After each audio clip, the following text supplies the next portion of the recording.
Carlos, la oratoria ha matado a más personas que las balas. Hay una guerra encarnizada por nuestra atención. Tú eres un manipulador, tu equipo es un manipulador y yo soy un manipulador. Consiste en utilizar una serie de herramientas comunicativas a tu disposición para conseguir persuadir, convencer a alguien de que algo es bueno para el otro. Y esto nos pasa con grandes líderes. Oye, ¿de verdad este líder político se cree las absurdeces que se cree?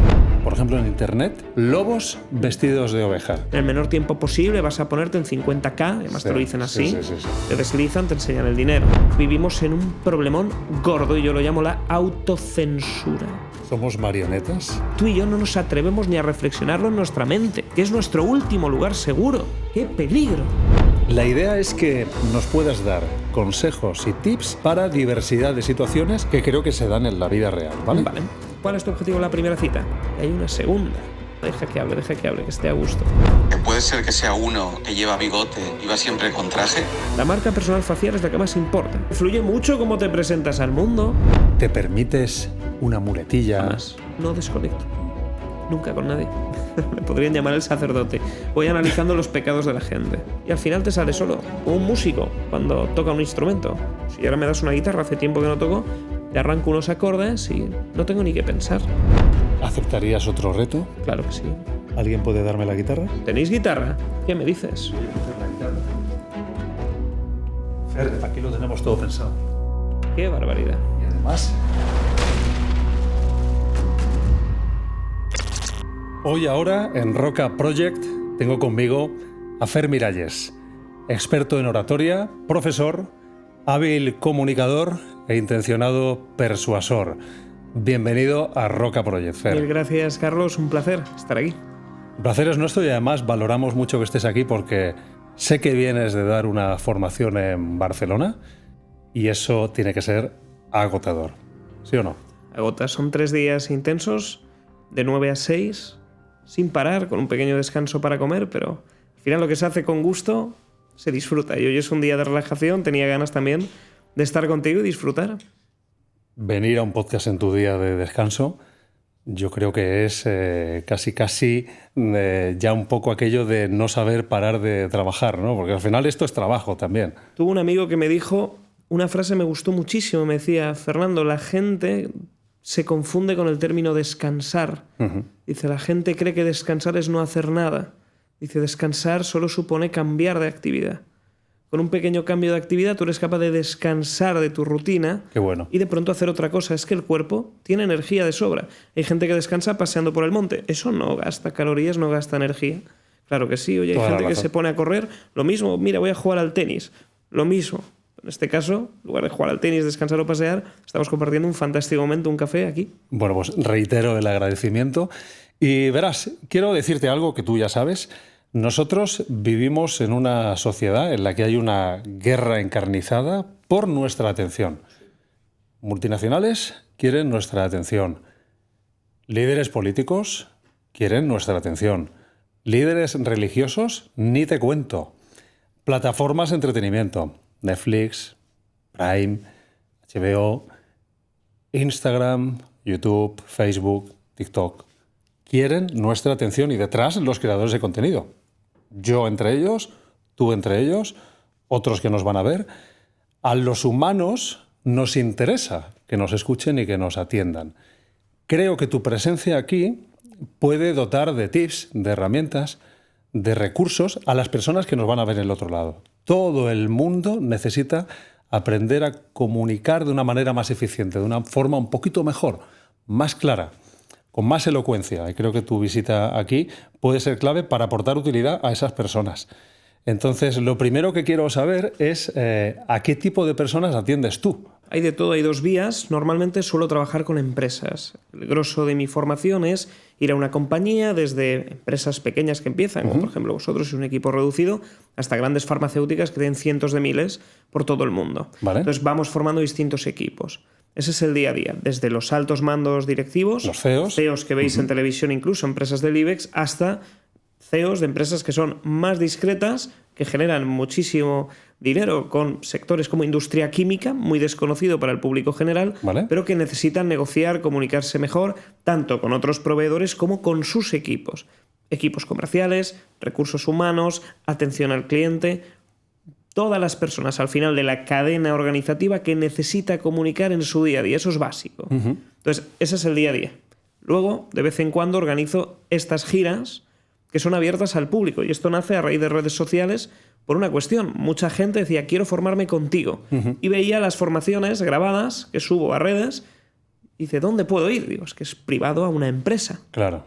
Y te generó una ventana de oportunidad al final. Una ventana de oportunidad. Entonces, de algún modo, dije, ¿cómo podemos hacer para permitir a gente, o bien cuyas empresas no son grandes como para poder dedicar un departamento de formación, o bien que simplemente no quieren invertir en ello, pero que puedan aprender? Y dijimos, oye, pues vamos a organizar en distintas ciudades, abrimos unas plazas, repartimos el gasto en el ticket de la entrada entre todas las personas y permitimos que cualquier persona decida o pueda invertir y tener la misma formación que los altos directivos de empresas cotizadas. Qué interesante. ¿Y haces algún tipo de filtro para esas personas que te van a ir a escuchar o Sí. no? ¿Sí? Sí.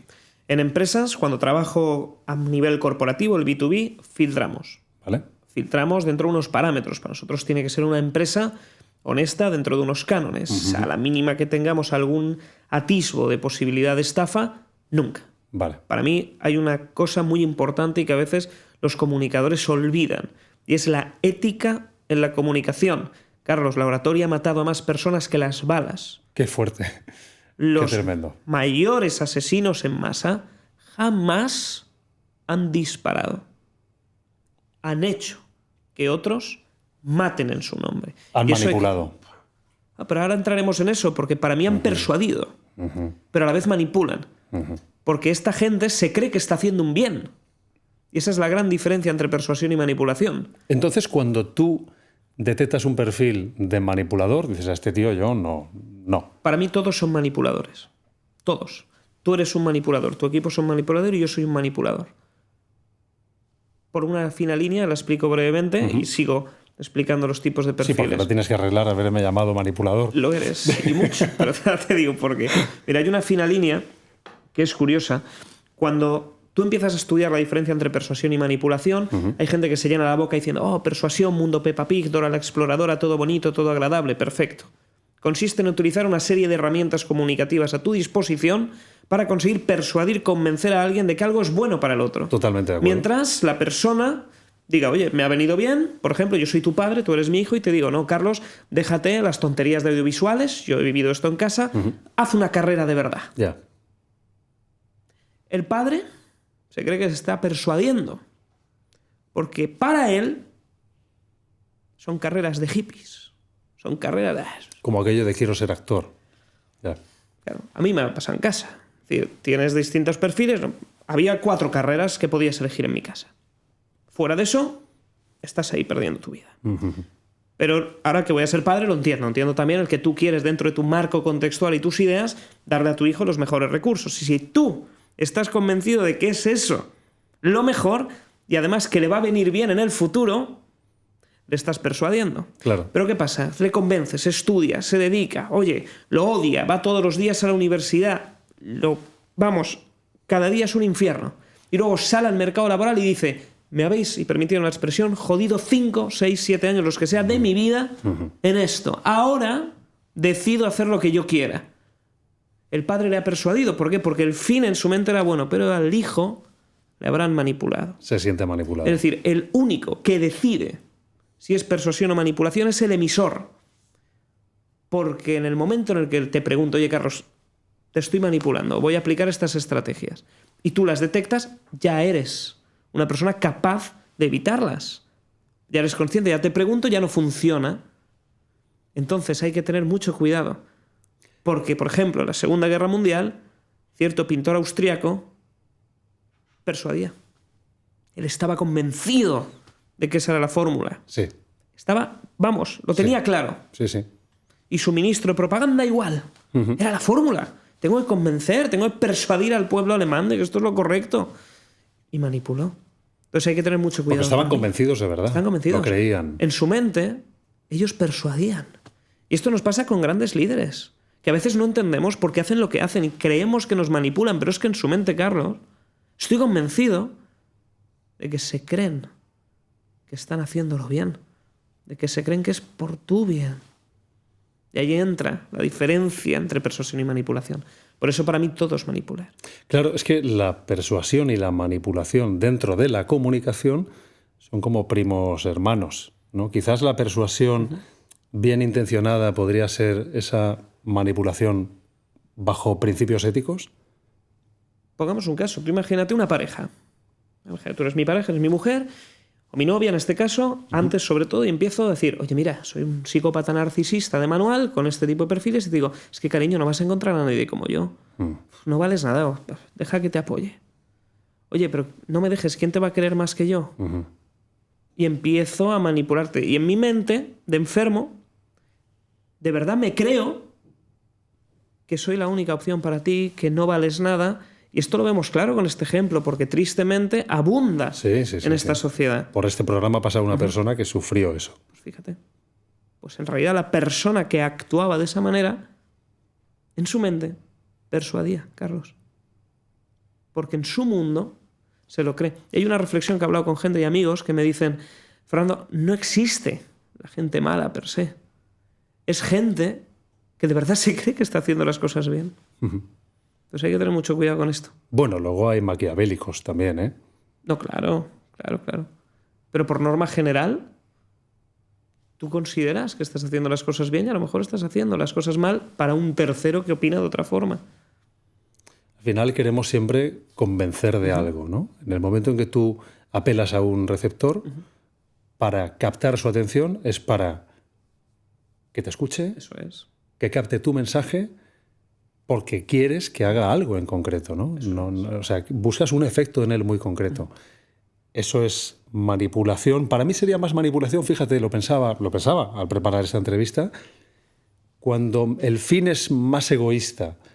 Creo que si el fin es legítimamente más beneficioso para el receptor, o lo es de verdad, no sé si algo puede ser de verdad más bueno en sí, que está el debate. Es que abramos melón ahí, es muy interesante. Ya. Tú imagínate, pongamos un caso para la empresa.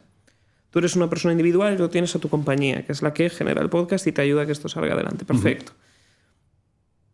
Yo ahora te quiero manipular y sé, como tirando de los maquiavélicos, el fin justifica los medios. Perfecto. Y me va a venir bien a mí, pero sé que si acabamos contigo y con tu carrera, va a venir bien también a la compañía, por lo que sea.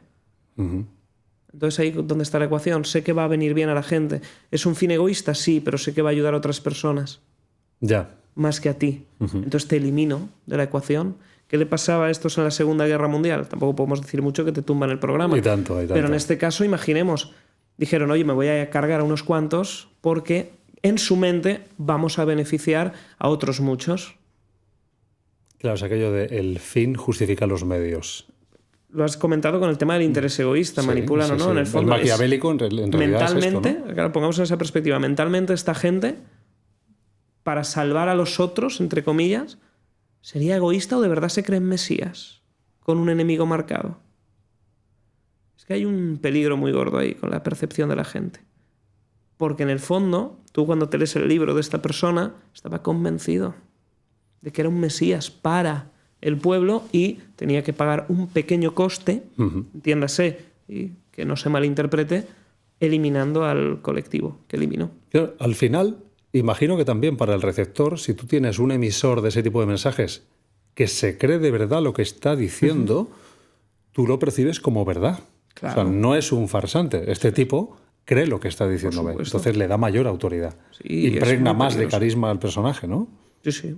Eso es una parte del ethos que decía Aristóteles, y una de las patas es que tú como comunicador, cuanto mejor te expreses, casos como mantener la mirada, no hacer muletillas, dominar y tener concordancia entre lo que dices y cómo tu cuerpo habla, hace que digas, uy, este será verdad.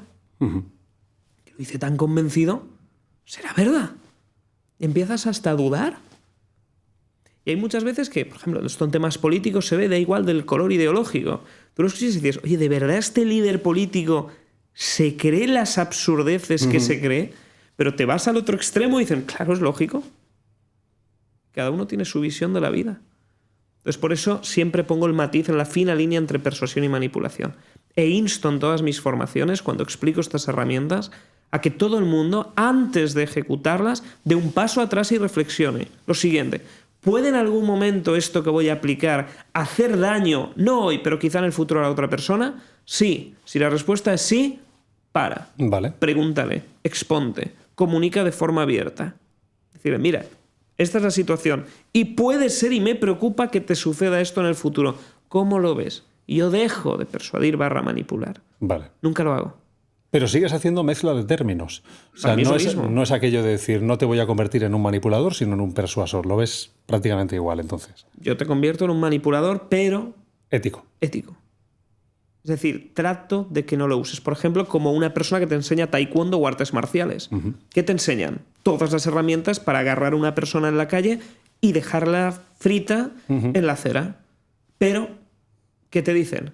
Esto es defensa propia, ten cuidado, no vayas por ahí sotarado pegando puñetazos a la gente.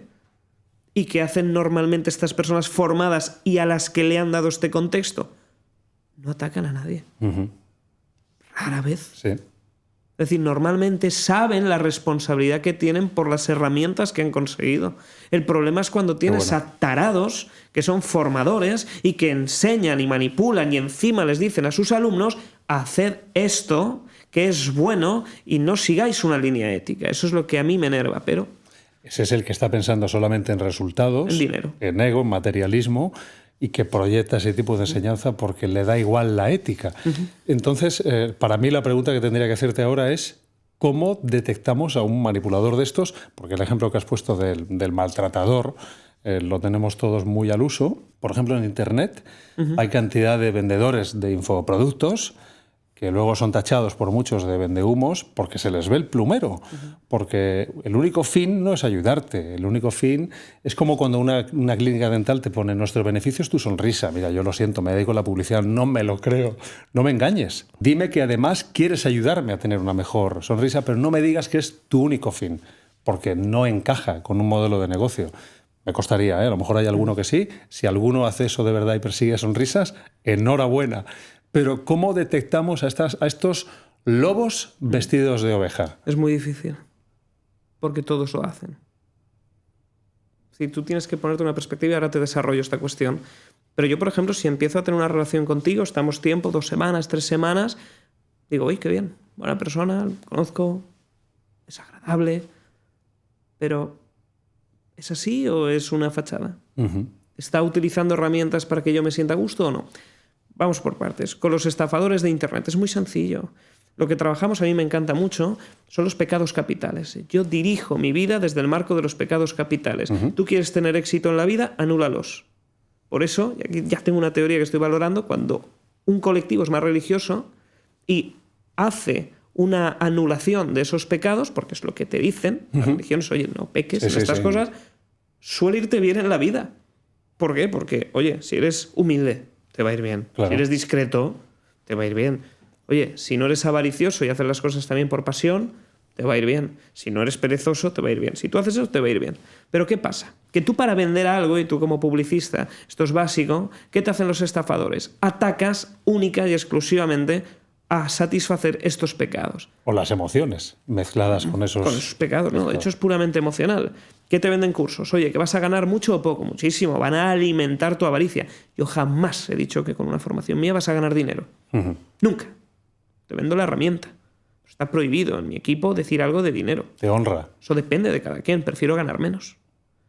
Lo siguiente, pereza. ¿Vas a trabajar mucho o poco aplicando el método? No. En el menor tiempo posible vas a ponerte en 50K, además te lo dicen así. Sí. Te deslizan, te enseñan el dinero. Pereza.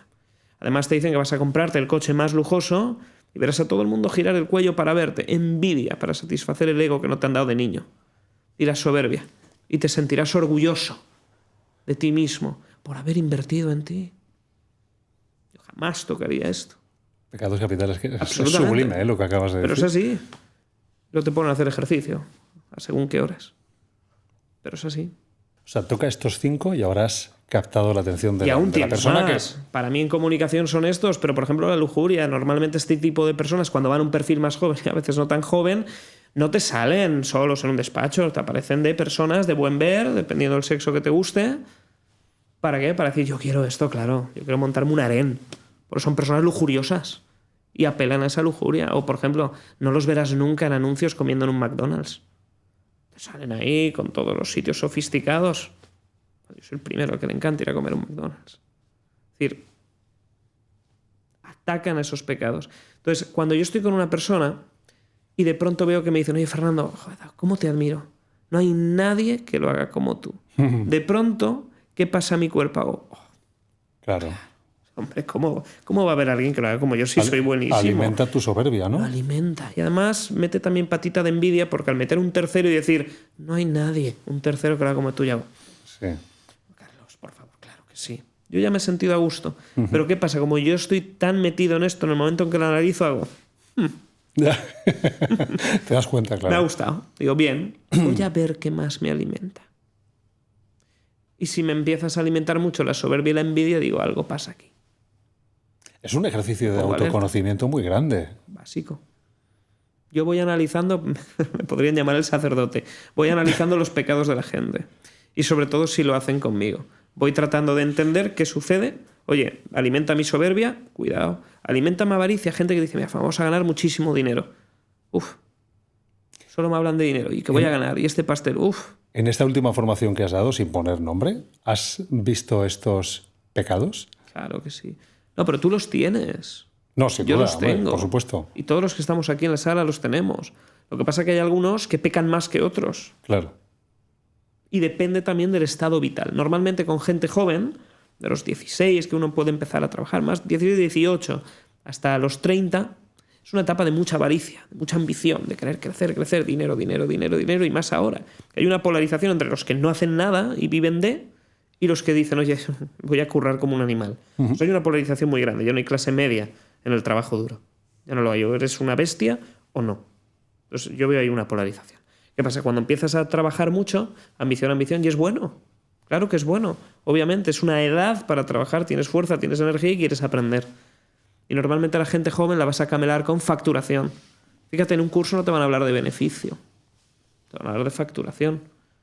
Porque es mucho mejor decir, oye, gano 1 millón de pavos, pero yo conozco a gente que factura 1 millón de euros y ha ganado 20.000 Claro, euros. el margen al final. Sí, sí. Es un postureo al final. Absolutamente. De nada te sirve ver en el banco cómo entran para luego salir. Fer, y cuando estás trabajando con líderes empresariales, o creo que incluso políticos, ¿has tenido alguno? ¿Cuáles son esos pecados capitales que afloran más? Sobre todo la soberbia y la envidia. Cuando trabajas con alta dirección de personas, normalmente te encuentras con una base. La avaricia ya está satisfecha. Hay papers que te hablan, sobre todo en Estados Unidos, te calculan más o menos que a partir de los 75.000 euros de ingreso anual, ya más dinero, el incremento marginal de dinero no te supone un incremento marginal de felicidad. Es más, te empieza a causar más problemas. Oye, ¿qué hago? ¿Dónde lo meto? Fíjate. Problemas con Hacienda, ya no me apetece. ¿Qué pasa? Que esta gente ya la parte de la avaricia la tiene satisfecha, pero entonces aparece un a ver quién la tiene más grande. ¿Quién tiene la autoridad más grande? No se malinterprete. Entonces, a partir de ahí es ego puro, soberbia y envidia. Ser tú el que sea mejor que un competidor. Y aquí ves que hay gente que incluso es capaz de pegarse un tiro en el pie en cosas como, imagínate, una reunión. Queremos hacer una construcción, un programa, una promoción. Perfecto. Y de pronto me siento contigo, Carlos, que tú eres un promotor muy soberbio. Digo, mira, justamente este proyecto tiene muy buena pinta. Te lo cuento porque sé que eres un experto y me encanta, galletita hacia la soberbia. Y entonces te digo, ostras, pero justo me he reunido con, y cito a tu competidor, al que más odias, al que más rabia te da, al que hace que en una noche tranquila digas, qué cabrón. Y te digo, pero claro, me acabo de reunir con fulanito Pérez, está muy interesado. Y además dice que quiere pagar ya, lo que pasa, no me convence. Y te vuelvo a alimentar a ti, envidia. Porque si dijera, me convence mucho, te ataco a tu ego. Pero digo, no lo veo del todo fiable. Hay veces que esta persona diría, ¿cuánto es el proyecto? Y tú, a ver, pues esa rentabilidad. Y a veces eres capaz de decir, mira, no es lo más rentable, pero por joder a fulanito Pérez lo hago. Ya. Y esto le ha pasado a Carl Icahn con Bill Ackman, dos superinversores en Estados Unidos. Bill Ackman apuesta en contra de Herbalife y Carl Icahn, en una demostración de ver quién tiene la autoridad más grande, decide comprar en lugar de vender, y comprar mucho. Y ahogó a Bill Ackman y le hizo perder miles de millones, pero Carl Icahn se jugó Increíble. miles de millones. Estos son problemones de ultra primerísimo mundo. Pero Ya es una te digo. competición de niños pequeños llevado a los mercados. Esto existe. Y esto cuando trabajas con alta dirección es pura envidia y soberbia. Lo ves a pequeña escala, pero al final es el mismo patrón, ¿no? No, Cortados por el mismo mismo patrón. Exactamente. sea, tú, una persona de alto poder, no vas a ir a convencerle, señor fulanito Pérez, 1000 millonario, le voy a hacer ganar 100.000 euros. Oiga, señorito, es que mire, a usted le van a recordar como... ¿Me van a recordar? ¿Así? ¿En serio? Esto es muy difícil de comprar. ¿Y me van a recordar bien? Esto es el legado. De hecho, muchos millonarios empiezan a hacer fundaciones, aparte por beneficios fiscales, por dejar cierto legado y controlar el legado a través de una fundación. Si yo le doy el dinero a un político, se lo gastan a saber qué salvajada. Solo hay que poner los medios de comunicación y suele ser en bares de cariñosas. Pero aparte de eso, tú te vas directo a las fundaciones y dices, vale, pues yo voy a restaurar mi ciudad. Las becas de Amancio Ortega, el 30% van para gente de Galicia. ¿Por qué? Porque él es gallego y quiere. Controla su filantropía y deja un legado en Galicia. Juan Roche en Valencia, que lo vivimos mucho. ¿Qué vale más al final? Vale más cuando ya tienes conquistada la capacidad económica a esos niveles. Y entra Maslow, la autorrealización. Y el morir sintiéndote orgulloso de haber hecho una vida que vale la pena. Y no solo por ti, sino por los demás, que es la mayor satisfacción. Hay gente que lo hace sin nada y dedica su vida a la gente y es feliz desde el minuto cero. Y gente que hace todo el trabajo de construir un negocio y cuando llega aquí dice, ¿es esto? Por todo lo que he trabajado, vaya, pues me dedico a servir a los demás, que es donde encontramos mucha más felicidad. Por eso disfrutamos mucho regalando cosas y no tanto recibiéndolas. Entonces tú, Fer, cuando estás en ese rol de formador y detectas en estos líderes esos pecados capitales, entiendo que tienes dos posibilidades. De alguna manera reconducirlos y enseñar desde esa ética, o también un poco alimentarlos para obtener el resultado esperado, que quizás te vuelvan a llamar, que vuelvan a contar contigo. Estás un poco en una contradicción muchas veces, ¿no? No. Hay que alimentar los pecados desde que he entrado. O sea, ¿crees que sí que hay que Sí, o yo os he soltado una lista de galletitas de ego que os he hecho ser felices. Desde que he entrado he ido una, otra y he calibrado a ver cuál era el vuestro. Desde que he entrado. Pero eso no es malo. ¿Por qué? Porque la intención que hay detrás nunca permite una manipulación. Solo quiero que estéis a gusto. ¿Qué hay de malo? Te va a sentar mal en un futuro que digas, Fernando, es que me ha hecho todas las herramientas para que yo, el momento que he estado con él, lo he disfrutado. Es muy sano. Vale, entonces tú no estás tanto pensando en el resultado de que esa persona puede conseguir, sino en cómo conectar con ella, viendo qué tienes que alimentar, dónde tienes que echar gasolina. Exacto. Para cautivarle, ¿no? Eso es. Tener su atención. Y mientras tanto, luego le enseño a cómo él tiene que alimentar los pecados de su audiencia para obtener el fin que él se propone. Increíble. Pero para que eso funcione, le da alimentar y hacerle sentir bien. Fíjate, hemos acabado hablando de comunicación, manipulación y persuasión. Yo lo tenía así titulado este bloque y ha salido de una forma orgánica porque es que está todo mezclado. Todo mezclado. Es muy difícil porque tú quieres beneficiar a las personas y de fondo, cuando empiezas a desgranar todo lo que hay detrás, verdaderamente muchas veces hay un interés de ego, de beneficio propio, entremezclado muchas veces con el beneficio hacia los demás. Sí. Es vivir una contradicción. No hemos nacido para ser Teresa de Calcuta. Todos tenemos que tener nuestro propio objetivo personal. Y yo creo que se puede llegar a una muy buena intersección entre tus intereses egoístas junto con los míos. Y el estar aquí los dos es que estamos en la intersección. Tú vas a obtener tus beneficios, pero yo obtengo los míos y entonces disfrutamos estando en esa intersección. No hay nada de malo en ti, no hay nada de malo en mí. Pero no sé por qué quién nos ha vendido que es malo tener intereses y además ser egoístas. El ser humano necesita el egoísmo para poder prosperar. Necesita el ego para dejar atrás todas las voces en contra y creernos tan superiores que somos capaces de construir tantas cosas como, por ejemplo, llegar a la luna. Es decir, una persona tan egocéntrica que dijo, voy a volar. Y volamos. Sí, el ego nos ha hecho crecer como sociedad, pero también nos ha llevado a guerras. Por supuesto. Esa es la diferencia otra entre el ego trabajado y el ego no trabajado. Por ejemplo, yo no me sentiría orgulloso de provocar una guerra. Nunca. Entonces, alimentaría mi ego de forma negativa.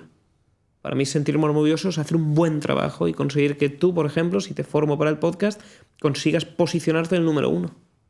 Superando a cualquiera, diría, bien, trabajo realizado, check, seguimos. Alimentaría mi ego, no llevándote una guerra.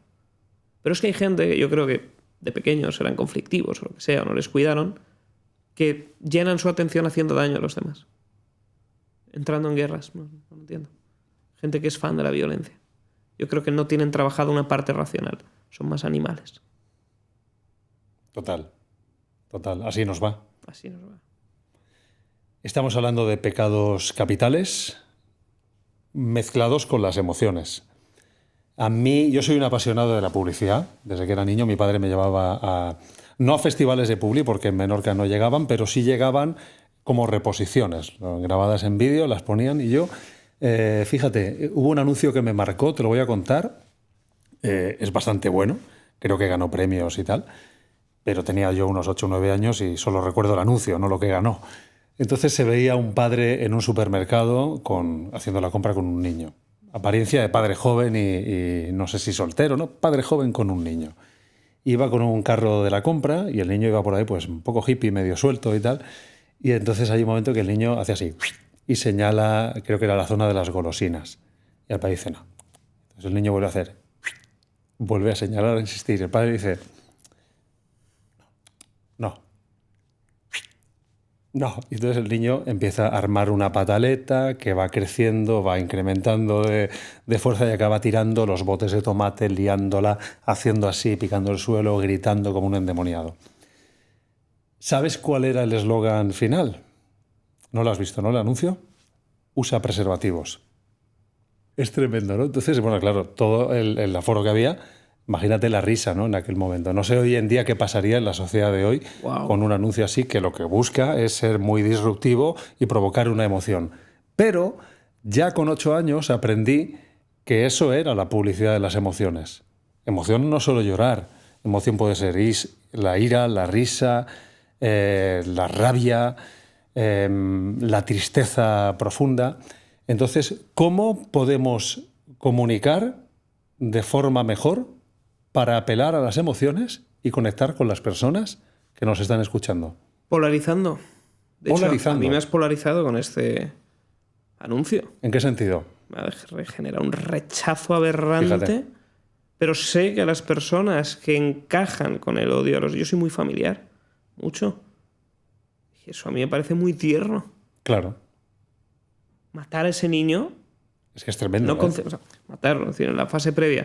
Pero es decir, que desaparezca el niño cuando ya lo has visto y está ahí montado... No te... Sí. Parece agresivo, pero sé que para este colectivo le vendría muy bien. Obviamente yo no sería consumidor. Pero fíjate, yo una vez conocí a una persona que decía... Es más, no compraría esa marca jamás. Claro, correcto. Pero fíjate... Aunque fuera un sistema de prevención para los futuros niños que vienen en camino, ni de broma compraría esa marca por irresponsables para mí. Pero esa marca en ese anuncio te genera una contradicción, porque primero, de primeras te ríes y después llegas al dilema moral. Cuidado, que el niño existe.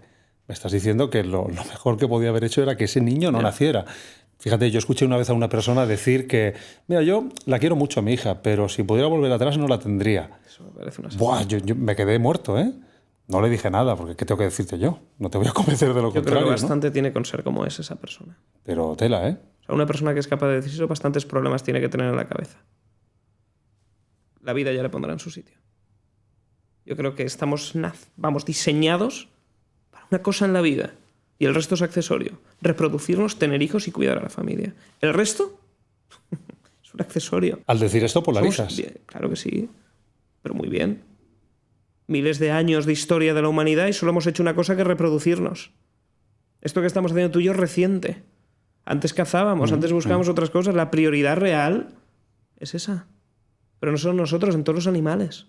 Es decir, todo lo demás es accesorio, si te paras a pensar. Y está muy bien. Lo que pasa es que hemos convertido el accesorio en lo principal. Vamos con las correas del bolso sin el bolso. Y hay un momento en el que, oye, cada uno puede elegir, por supuesto, y es libre. Yo conozco gente fantástica que ha decidido, por ejemplo, no tener familia, no tener hijos. Chapó, perfecto. Pero claro, hay que también entender. Y sobre todo, esto lo hago porque vamos a una deriva que cada vez veo más en medios, de que la familia es mala, tener hijos es malo, céntrate en ti mismo. Lo decía un invitado que tuvimos. Parece duro. El doctor Manuel Sansegarra. Hay un clip donde él dice claramente la sociedad está destruyendo la familia. Sí. No terminó de profundizar en eso, pero se podía intuir por dónde iban los tiros, ¿no? La polarización es un ejercicio voluntario para generar carisma? Sí. Y también puedes generar carisma sin polarizar. Pero, por ejemplo, yo ahora mismo sí que con estos comentarios que acabo de hacer... Nos ha subido un pico de nos ha subido un pico en los comentarios. Saludo al festival de insultos y críticas por parte de cierto colectivo y saludo al festival de halagos por parte de mi público. Vas a tener de los dos tipos. De los dos tipos, claro que sí. A partir de ahí, es un poco la estrategia que siguen otras personas. Yo esto lo hago porque cada vez abro más mis valores, que considero que son sanos. Te digo, yo no me meto en tu vida jamás. Haz lo que te dé la gana. ¿Es posible que para ganar esa polarización el camino sea decir en voz alta lo que otros no se atreven a decir? Sí. Pero es que hace tiempo, Carlos, lo comentábamos antes de grabar esto, que vivimos en un problemón gordo y yo lo llamo la autocensura. Total. O sea, en el momento en el que uno se autocensura, fíjate, si no somos capaces de decir aquí ciertas palabras y nos acostumbramos a no decir ciertas palabras por miedo a que 4 tarados a los que han puesto de gobernantes a nivel mundial y a una sociedad frágil y débil no nos dejen pensar, el problema es que, Carlos, tú y yo no nos atrevemos ni a reflexionarlo en nuestra mente, que es nuestro último lugar seguro. Nos capan la libertad de pensamiento. Nos han quitado hasta la libertad de pensar en la intimidad. ¡Qué peligro! Porque ya ni lo pensamos. Y eso es durísimo. Y el problema es cuando a veces sucede, cuando son cosas que rompen, como dice muy bien José Elías, y concuerdo con una frase muy chula, las leyes naturales. Es que el mundo va a evolucionar y hay leyes naturales, son básicas, propias de la naturaleza y los animales. Y es que la autocensura es, para mí, el inicio del fin. En el fondo tenemos una sociedad que aparentemente nos da libertad, pero hay que tener más cuidado que nunca para ser uno mismo, porque muchas veces en círculos privados puedes decir lo que jamás dirías en público, pero el que te critica en público también lo hace en círculos cerrados. Esa es la hipocresía. Bienvenidos a este mundo. Es así de duro. Y la polarización juega y vamos cada vez a una polarización mayor, mucho mayor. De hecho, lo comentamos varias veces. Creo que estamos llegando a un nivel de polarización tal y además generándose enemigos en común que es posible que venga algún conflicto en breve. En breve es un espacio entre 2 a 5 o 10 años. Y lo vamos a vivir. ¿En qué sentido? Bélico. Bélico. Bélico. Me preocupa. Ojalá no. Soy súper pacifista. Huiré de esos conflictos. ¿Te refieres a una escalada de los conflictos? Yo creo que hay una escalada. Por ejemplo, aquí en Cataluña hay una polarización muy gorda con un enemigo claro. No entraremos en motivado o no motivado, pero existe. Me da hasta miedo decirlo y atacar a ese enemigo. No atacarlo, mencionarlo simplemente por esa misma autocensura. Pero tú sabes cuál es porque asientes y el equipo sabe cuál es. Y toda la audiencia sabe cuál es. Y nos da miedo mencionarlo. Y el propio miedo de mencionarlo, cuando yo soy pacifista, no tengo nada en contra de nadie, soy una persona bastante tranquila, si yo estoy ahí, y luego vemos la reacción que está teniendo gran parte de la población a estos temas. Y lo han jugado muy bien los políticos, fíjate, desde la derecha. Y aquí es donde está el peligro. Cuando es que no es ultra, pero la derecha más extrema, hasta la izquierda más extrema, consiguen tener el mismo enemigo, hoy pon las palomitas que empieza una peli de acción, Carlos. Y esto pasa en todas las épocas de la historia. Cuando tanto el lado derecho como el lado izquierdo, simplificando la política, juntan en sí mismos el mismo enemigo y hasta la gente derecha se empieza a pensar en ese área como la gente de izquierdas, ¡wow! De verdad que viene algo. Y ojalá no, pero es histórico. Esto ha pasado siempre. ¿Somos marionetas del arte comunicativo de otros? Claro, por supuesto que sí, por supuesto que sí. Pero desde siempre, desde los panfletos periodísticos, pasando por los medios de comunicación de masas. Pero tú piensas, ¿cuándo se empiezan a separar Iglesia y Estado? En la Iglesia, antiguamente, como la mayor parte de la población era analfabeta, en las iglesias todos los domingos, y si no ibas por temor de Dios, ahí es donde los gobernantes transmitían los mensajes al pueblo. Y es en la aparición de por primera vez la radio y después la televisión, cuando ya en el resto de países occidentales el gobierno decide, oye, que ya no me hace falta utilizar esto. Entonces empezamos a utilizar los medios y se empieza a ateizar o agnostizar toda la sociedad. O gran parte. Es una teoría que tengo. supuesto, esto es opinión personal y una Es observación interesante, está que bien considero apuntado. que va por la línea. Porque antes, por ejemplo, los avisos que hay después de una ceremonia religiosa, te dicen, oye, el próximo domingo vamos a hacer esto el jueves. Antiguamente los avisos eran, según el gobierno, cuidado porque hay que protegerse, viene una epidemia, una peste, y ahora es tele, y la gente, por falacia de la falsa autoridad, se lo cree, tristemente. Entonces sí, yo creo que somos marionetas. Y a veces la cuestión es, ¿de verdad está todo tan milimetrado como para que sea manipulación tan exhaustiva? O a veces sucede, yo creo que es una combinación de ambas. Que a veces, oye, van lanzando cosas y el pueblo va cayendo, vamos cayendo. Y nos pasó, por ejemplo, con una frase muy bonita que la gente que nos vea lo recordará. Vamos a hacer ABC, que no diré, según el comité de expertos. ¿Y qué hace el pueblo español? Si lo dicen expertos, yo ya. Ya, No, pobre, ¿cómo voy a juzgar yo a un experto? Y luego salió públicamente que no existió tal cosa. ya. Pero aún pasan los años, la gente iba a las discotecas sin nada, disfrutando, y luego al transporte público, otra vez a taparse la boca.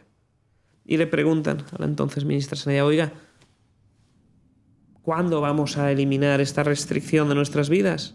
Contestación, cuando ya habían dicho que no existía tal cosa, cuando lo diga el comité de expertos.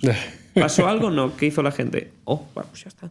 Entonces, hay una serie de parámetros que se llegan utilizando toda la vida, Carlos, para trabajar la persuasión / manipulación de la gente y llevarles hacia el camino que uno quiere. Y eso lo vivimos hoy, lo vivieron ayer, se vivió hace 100 años, se vivió hace miles de años. Está todo escrito. Dices hace miles de años y me viene un personaje que es Jesús, Jesús de Nazaret. En el libro primero que tienes, ahí están los dos. El último es el de persuasión y poder, ¿verdad? El primero es de cómo hablar. El título, ¿me lo recuerdas correctamente? Descubre el arte de hablar en público. Descubre el arte de hablar en y poder. público, que además lo tengo leído.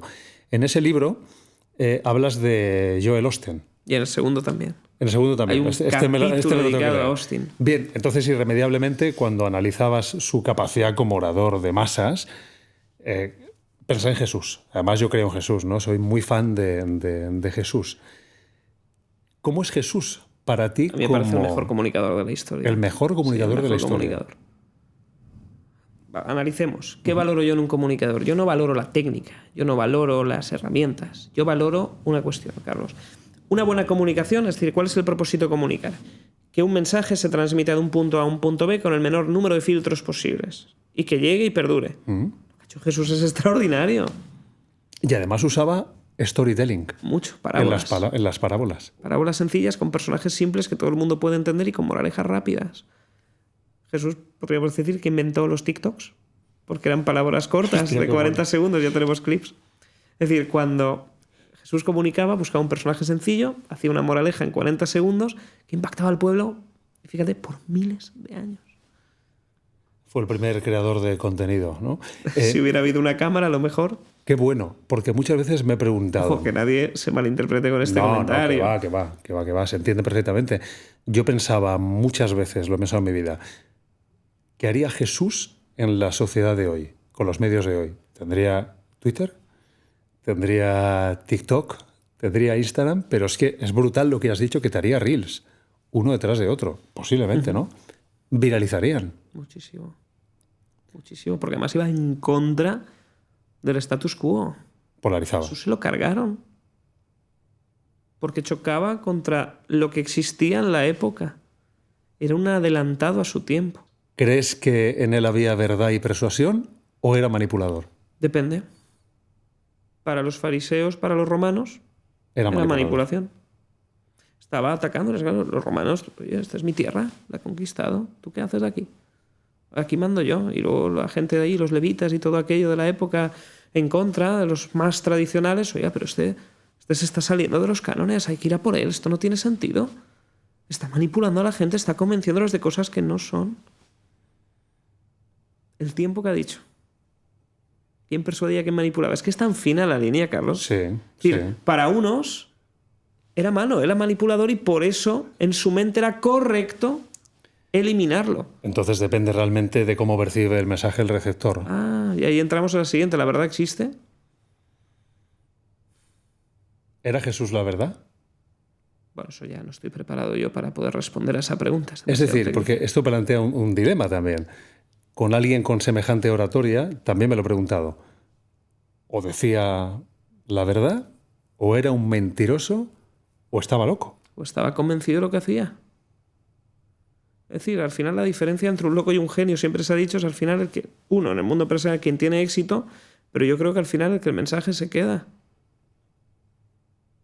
Qué bueno. Es curioso, el otro día hablaba con un buen amigo, ese Euge Oller, estábamos reflexionando y hablamos, por ejemplo, ahora de todas las diversidades de género que existen. Y todos, sin entrar en mucha polémica, oye, pues existen ahora estas y aquellas. Y entonces Euge me da una reflexión y es, tú imagínate que viene ahora, en 2000 años después, una nave espacial y de pronto analizan la Tierra y dicen, uy, mira, todavía siguen en la fase de los sexos, no han evolucionado. Y digo, wow. Digo, tú imagínate, ¿no? ¿Y cómo reproducís, no? Ahora lanzamos un mensaje y ya. Y me dejó sorprendido porque nunca sabes cómo va a ir la evolución, cómo van a ser las cosas. Es una cuestión de percepción. Para mí la verdad es absolutamente relativa a la percepción con la que tú la interpretas. Porque al final uno, con la verdad objetiva tendría que ser como existe un hecho y sobre ese hecho es lo que hay. Pero la realidad es bien distinta. Casi la todo verdad es es lo que uno discutible. construye. ¿Por qué? Ya, sin entrar en temas filosóficos, hablo a nivel de comunicación. Tú puedes hacer que una persona esté convencida y se crea una verdad. Pero esa verdad puede ser diferente a la verdad de otro. Absolutamente. ¿Quién tenía razón? ¿El que mandó eliminar a Jesús? ¿Los que protestaban? ¿O Jesús?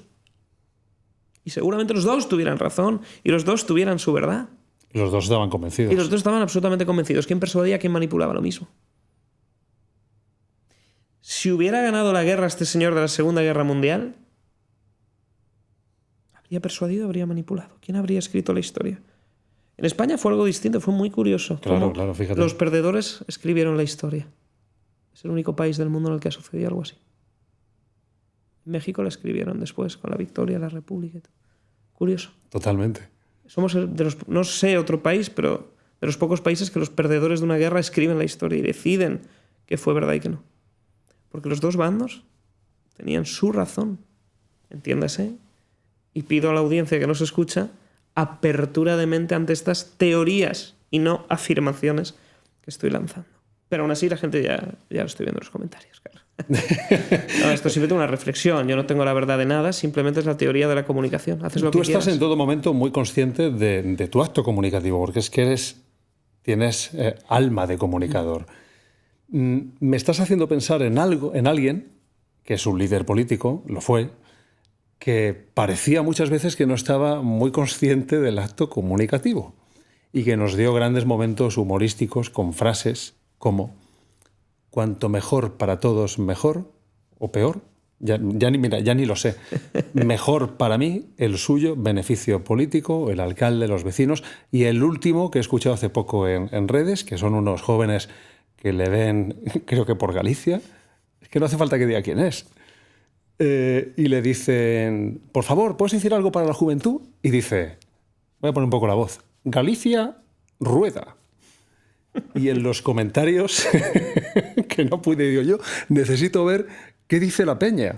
Entré y me encuentro Extremadura, pantalón.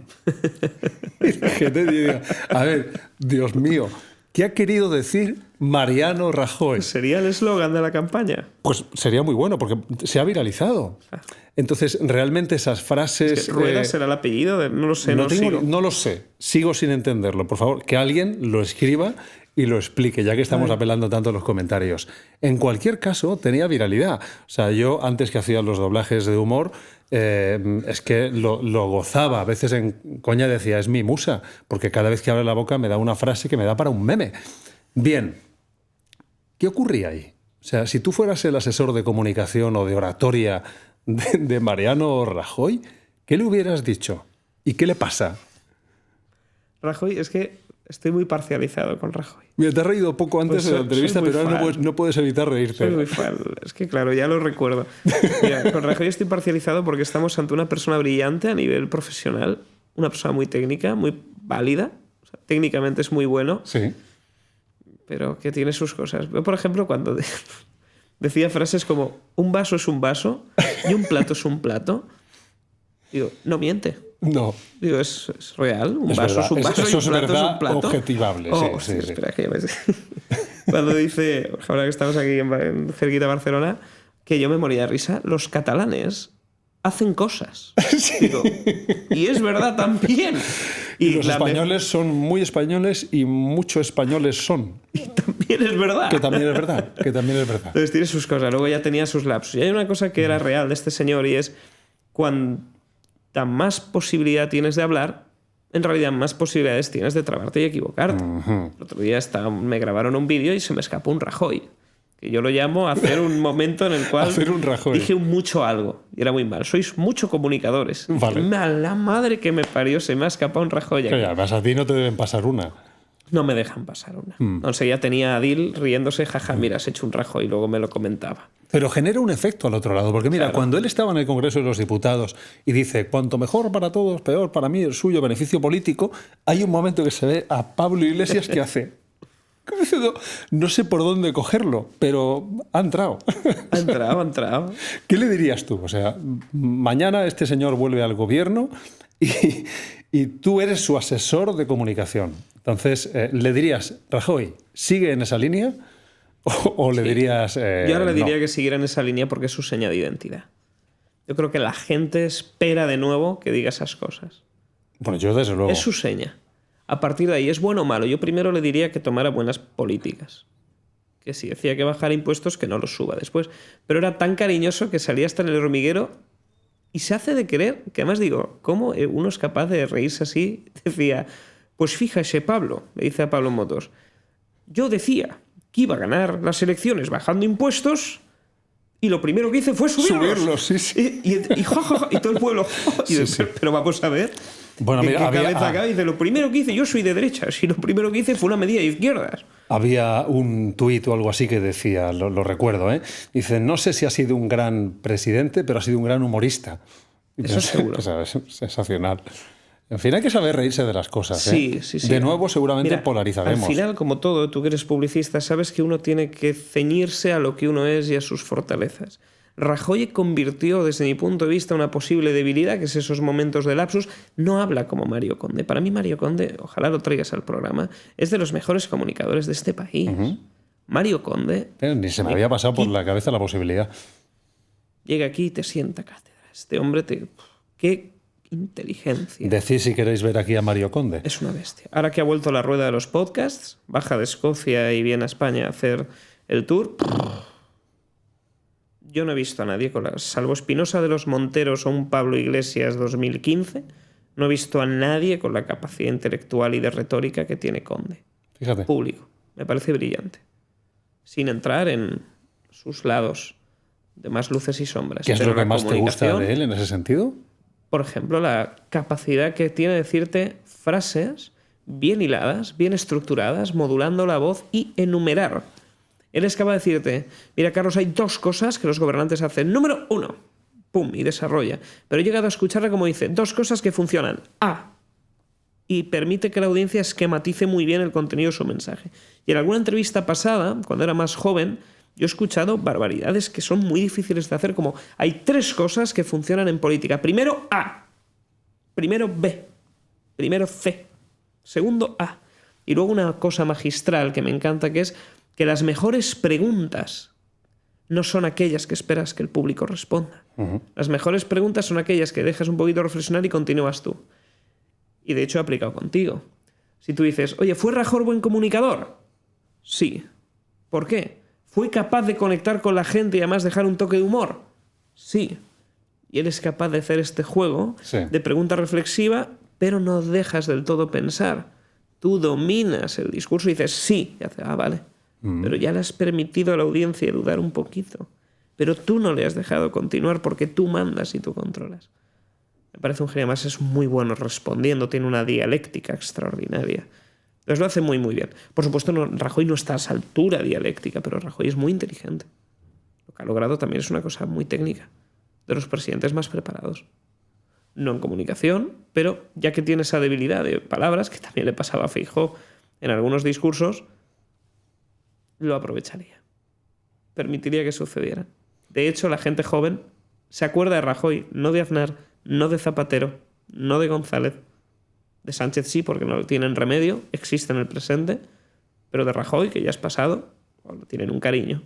Es curioso porque podríamos pensar en perfección en la comunicación, pero a lo mejor sería más razonable pensar en efectividad de la comunicación. Siempre. Elon Musk, de alguna manera, su comunicación funciona y, sin embargo, es un tipo que deja un poco que desear, ¿no? En algunos momentos, al momento de comunicar. O sea, es un personaje que polariza, mira lo que hablábamos. Pero... Técnicamente es un terrible comunicador, técnicamente. A nivel pragmático es un excelente comunicador y le dedica un capítulo entero en mi libro. Bueno, tiene una red social. Claro, la tuvo que comprar. Con la que comunica lo que quiere al final, ¿no? Pero fíjate qué fuerte que una red social no podía publicar ni decir ni sacar con libertad su opinión y tuvo que comprarla, eliminar a todo el mundo. Tremendo, ¿eh? Y convertirla en una red social donde ahora cualquiera puede crecer. Sin filtro. ¿Quién juzga? O sea, en fin, ya entraríamos en debates. Pero ahora por fin puede expresarse. Ha costado 44.000 millones. De hecho, hablaban incluso de que ha costado 44.000 millones recuperar la libertad de expresión. Hay un gran colectivo bien polarizado por él que dice eso. El precio de la libertad han sido 44.000 millones. Fíjate con cómo las cuentas informativas, muchas de ellas, para arriba. Cuando ya pueden transmitir de verdad la información sin filtros. Que esa es una de las reglas de comunicación, dominar la narrativa. Si yo soy gobernante, imaginemos, yo jamás sería gobernante. Porque no me gusta el poder. Nada. Disfruto analizando, disfruto jugando, disfruto probando, pero no me siento a gusto sabiendo que tengo la vida de otras personas bajo mi cargo. En tu mano. Lo pasaría muy mal. Porque entiendo que son libres, son independientes, es su vida. Y que a lo mejor una medida que para mí es correcta, para ellos puede ser que no. Fíjate en el nivel ético. No podría. Entonces, este tipo de cuestiones son muy peligrosas. Hemos dicho al principio del podcast que yo quería que dieses tips a las personas que están viéndonos al otro lado de la pantalla. Entonces, podríamos entrar en ese bloque. Yo me he preparado un poco diversos escenarios. Vale. La idea es que, a modo de orador experto, que es lo que tú eres, nos puedas dar consejos y tips para diversidad de situaciones que creo que se dan en la vida real, ¿vale? Vale. Entonces, la primera de ellas sería ese perfil que dice: me aterra hablar en público. Por cierto, esto es glosofobia. Creo que es el término que refiere a esto. Claro, si además le añadimos subir a un escenario, entonces esto puede darse en muchas situaciones. ¿Qué consejos así por encima le darías a esa persona que tiene casi la obligación de hablar en público, quizás por un congreso, por situación laboral, por lo que sea, pero siente pavor? Porque además, recuerdo que en tu libro había un capítulo donde tirabas storytelling, contabas tu historia cuando ibas a hacer aquella exposición en el colegio. Y subrayé las palabras, Fer, porque ponías miedo, temblor, no sé si pusiste algo tipo sudor fríos, todas las cosas que denotan nerviosismo.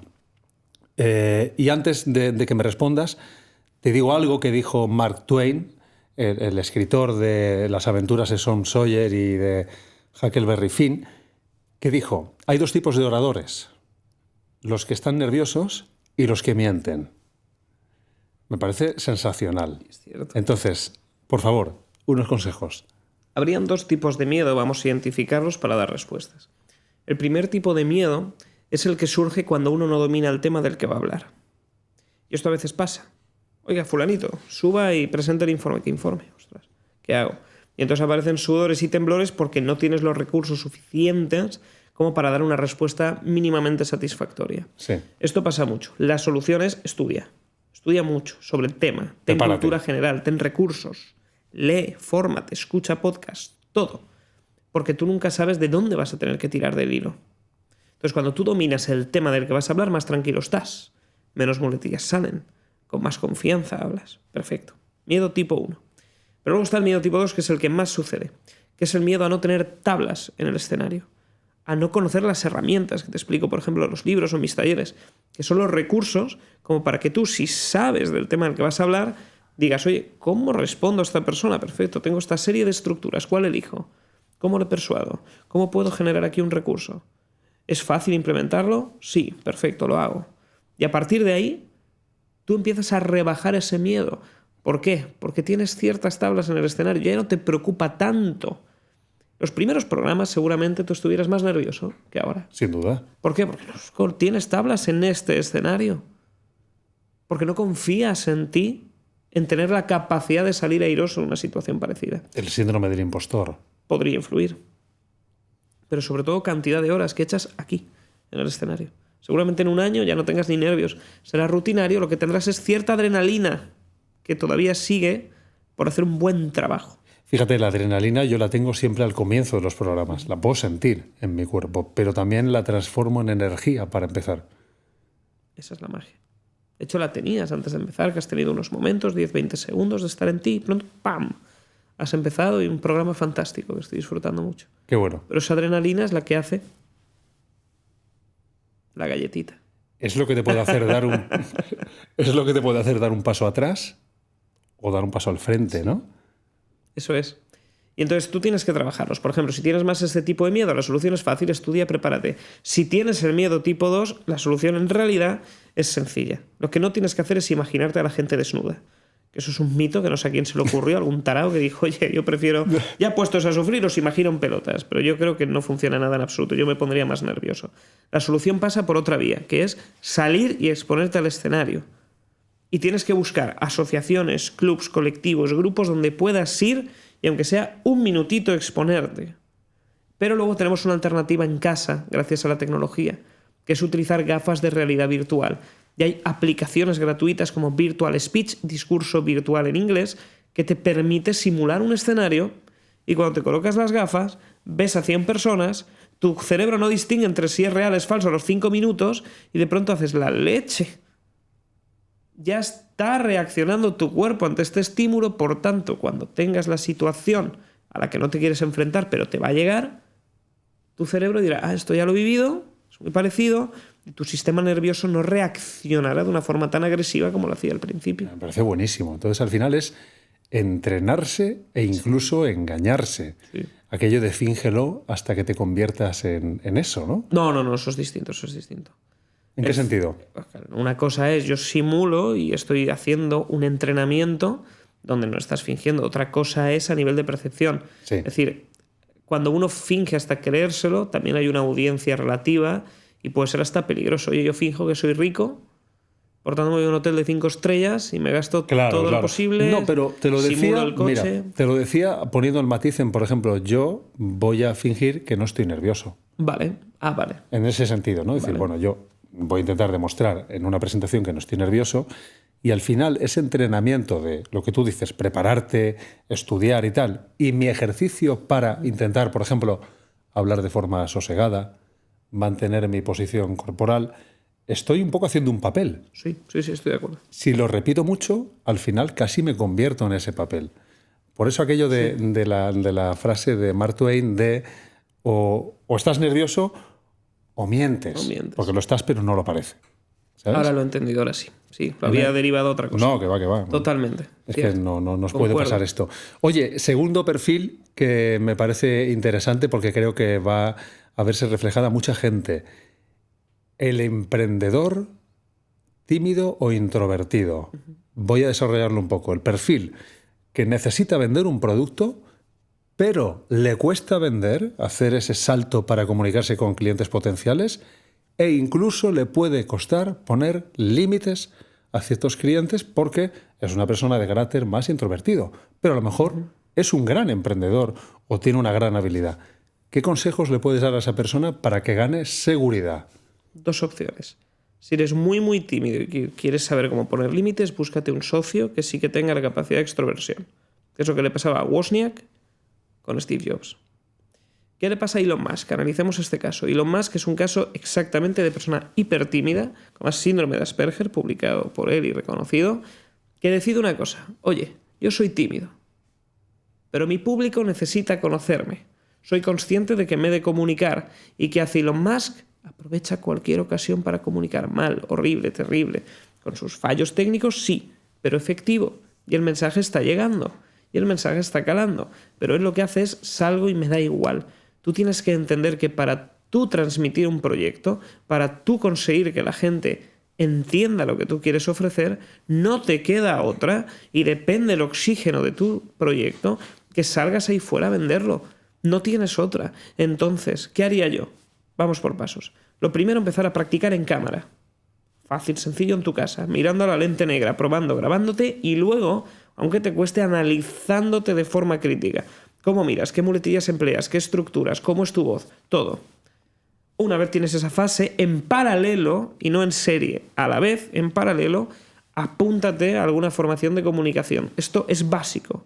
Que te den en el menor tiempo posible las mejores herramientas para seguir practicando en la cámara. Para que ganes seguridad. La siguiente fase, apúntate a clubs de empresarios. Por ejemplo, hay algunos BNI y otras franquicias de networking donde te obligan a presentarte todas las semanas un minuto.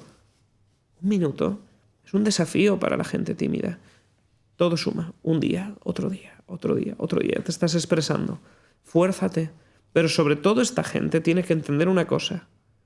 El éxito de tu proyecto o el fracaso de tu proyecto dependerá en gran medida de ti y de tu capacidad de comunicar. Si tú dices, mira, yo soy tímido, no lo hago, irá mal.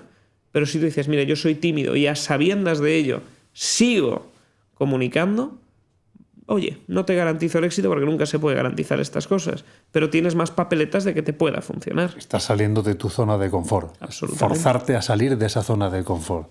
Con un inciso aquí para que la gente también se sienta identificada. Carlos, yo soy hipertímido. Yo en el 1 a 1, a pesar de subir a un escenario y disfrutar como un niño pequeño, era timidísimo, no era capaz de ir solo a un evento. ¿Qué hice? Ser consciente de que esto era una limitación y dije, venga, voy a ir a un primer evento solo. Cogí a la moto y muerto de miedo me puse allí y no hablé con nadie ese día. Miraba a todos, una adrenalina aquí enorme. Fíjate qué ironía, en escenario tranquilo y aquí nervioso en solitario. El siguiente día que fui a un evento solo, venga, voy a hablar con alguien y simplemente por hablar un poquito, 2 frases. Y lo hice muerto de miedo y me fui corriendo. Al siguiente día, y paso a paso, fui forzándome a salir de la zona de confort hasta que ahora ya la gente se cree que soy extrovertido. Ahora eres tú el que está en el escenario. Sí.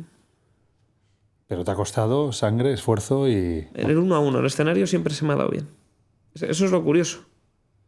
Pero en el one-to-one, imposible. Esto que estamos haciendo ahora, me costaba. ¿Te costaba? Una barbaridad. No era capaz de saludarte. Nadie lo diría. Ya. Pero porque hay mucho trabajo detrás. Y por eso que la gente sepa que lo digo por experiencia personal, que lo pueden O sea, aplicar. que eres una muestra de que se puede conseguir. Claro que sí. Siguiente escenario, Fer, es lo que yo llamo el yoísta. Ajá, me encanta esto. Cuando estás con una persona, y lo quiero ver en las dos direcciones, ¿eh? Yoísta es ese que solo habla de sí mismo, que es capaz de interrumpirte cuando tú estás contando algo para romperte el discurso y acaparar de nuevo la atención, es incapaz de escuchar, seguramente tiene tintes de narcisista y seguramente debajo de ese perfil hay inseguridad y necesidad de tener notoriedad y tal. Bien, no soy psicólogo, pero quería dar unos grandes rasgos. Vale, imaginemos que a esa persona, otra persona de confianza le dice, oye, tienes un problema, eres yoísta. Porque primero no me escuchas, pero es que cuando estás en la calle haces esto con otras personas. ¿Qué consejos darías a la persona que se ha dado cuenta de que es yoísta y quiere cambiar? Que se esfuerce a hablar lo máximo en una conversación, que sea un 20%. Ese es el primer gran desafío y es muy probable que no lo logre. Qué bueno. Tú vas a una conversación, quieres tenerla de calidad, 20% máximo. 2 de cada 10 palabras en la conversación que sean tuyas. Haz preguntas abiertas. Oye, Carlos, ¿qué tal? ¿Cómo estás? No. Carlos, ¿estás bien? Sí, no, no. ¿Cómo estás? Y tú me cuentas, pues mira, ha sido una semana interesante. Entonces tú lo escuchas atentamente y te muerdes la lengua yoísta. Y te aguantas y luego le vuelves a preguntar otra cosa. O profundizas en el tema.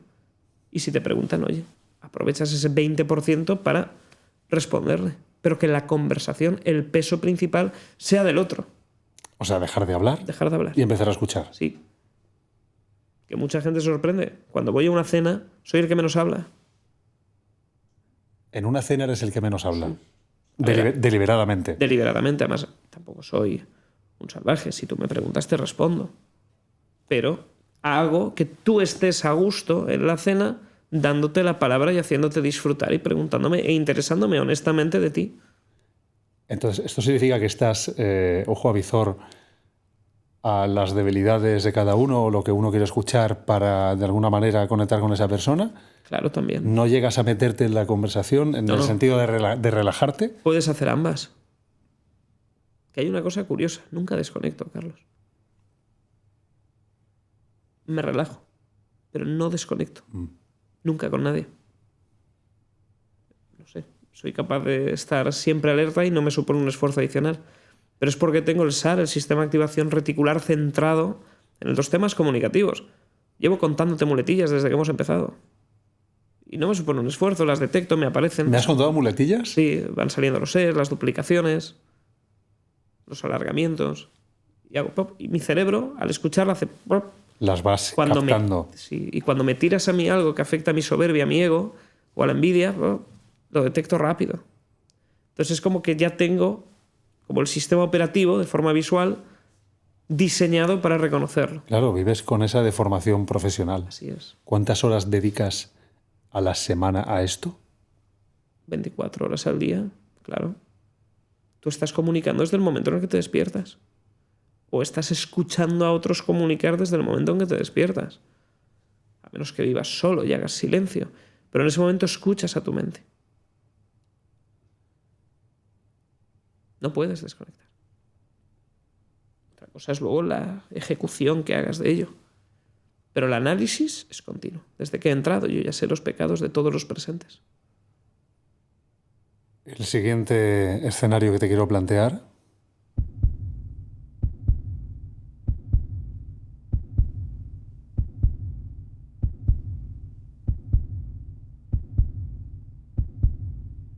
es el silencio incómodo. Quería presentártelo de esta manera. Es la gente que no tolera el silencio incómodo.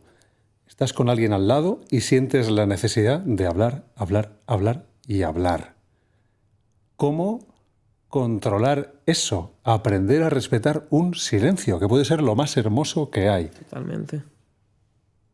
Una de las claves principales es la calidad de las preguntas que hagas. ¿Por qué? Porque una persona que está más acostumbrada a escuchar que a hablar tiene más capacidad de aguantar los silencios. Porque no tiene el impulso innato de rellenar con palabras todo aquel espacio de aire que queda libre entre él y el interlocutor. Uh-huh. Entonces, la primera fase es escucha. Aprende a escuchar. Deja que el otro termine. No tengas el impulso imperioso de que en el momento en que la otra persona haga una reflexión como la que has hecho ahora, yo digo, oye, qué profunda la pregunta que me viene ahora. Estaba disfrutándolo diciendo, wow, qué pensamiento está haciendo Carlos. Y he disfrutado, tranquilo, lo que haga falta. Sí, porque me has respetado el silencio. Claro. Pero porque entiendo que a veces una buena respuesta o una buena pregunta requiere de esos silencios. Esa es la magia. Entonces la primera fase es escuchar. Y luego ya, tú mismo, cuando tengas la oportunidad de hablar, ve forzando con algunas pausas. Como ahora. Buenísimo. Vamos a hablar de las personas que no respetan la pausa, ni siquiera los audios de WhatsApp. Lo que yo llamaría el podcaster del WhatsApp.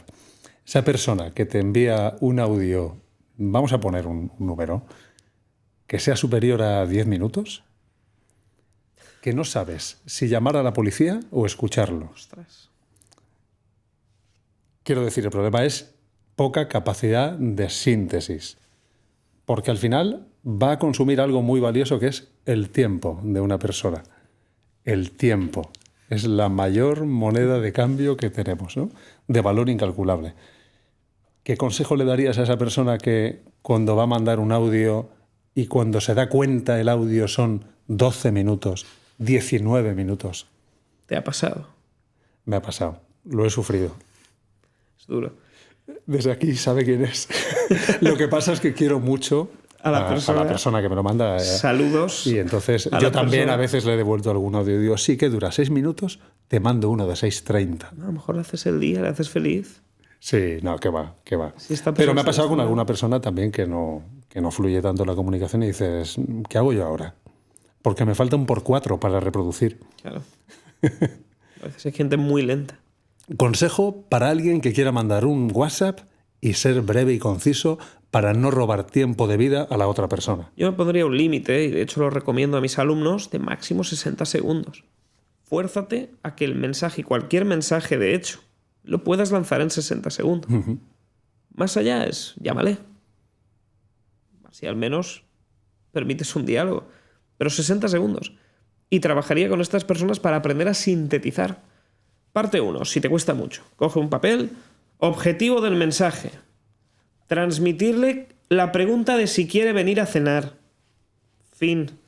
Es más, podrías incluso escribir, oye, ¿quieres venir a cenar? Pero hay gente que, oye, mira, estoy hablando con Paquito, que me ha dicho que María va a venir aquí a Barcelona, vamos a ir a no sé cuántos, que por cierto, y mételos que por cierto, justamente estaba pensando que a ti que te gusta el mundo de, yo qué sé, de los libros, si quieres, además que tiene una editorial, que por cierto, no te vas a enterar, ha quebrado la editorial recientemente, qué barbaridad. Y empiezan a soltar y al final de esos minutos dicen, bueno, al final, oye, mira, ¿quieres venir a cenar? La parte número 1 es, oye, si eres capaz de definir en un papel el objetivo, pregúntate, ¿puedes ponerlo solamente en texto y ya? Muy Sí, bien. ponlo. No, necesitas dar más contexto. Perfecto. Con ese objetivo, en máximo 60 segundos. Y si puedes, sin muletillas, por favor. Acabamos de arreglar la vida a mucha gente. Mucha gente. O no, porque dirán, mira, yo me quedo con lo mío, que me gusta, que tiene calor, es mi contexto. Vale. Pero es así. Entonces un buen entrenamiento sería, si quiero mandar el audio igualmente, lo empiezo a hablar, pero si veo que me estoy excediendo, cancelo. Cancelo. Y repito. Y repito. Y entonces, ¿qué magia tiene este ejercicio, Carlos? Que eres capaz de aprender a sintetizar a golpes, en un caso del día a día. Esto le funcionará de una forma más fácil a las personas acostumbradas a mandar mensajes de voz, eso es seguro, porque en el día a día lo utilizan, y aquellos que no lo hacen tendrán que forzarse a utilizar la herramienta. Otro escenario sería la primera cita. O incluso, un poco relacionado lo veo, cuando vas a una entrevista de trabajo. En los dos casos necesitas de alguna forma venderte. Totalmente. Y también escuchar lo que tienen que ofrecerte, ¿no? Podemos volver al consejo de escuchar, que entiendo que también sería interesante, pero ¿cómo nos vendemos en la justa medida para no aburrir al que está al otro lado o no decir, hostia, este tío o esta tía solo sabe hablar de sí mismo? Ahí está la clave y volvemos al otro punto. ¿Tú quieres que la otra persona no se aburra? Déjale hablar. No conozco a nadie que hablando de sí mismo o hablando ella se haya aburrido. Que en mitad de la conversación de pronto diga, me he aburrido, mira, me voy. No ha pasado nunca en la historia de la humanidad. ¿Por qué? Porque nos encanta ser el centro de atención. Pero entonces para que uno lo haga bien, el otro lo tiene que hacer mal.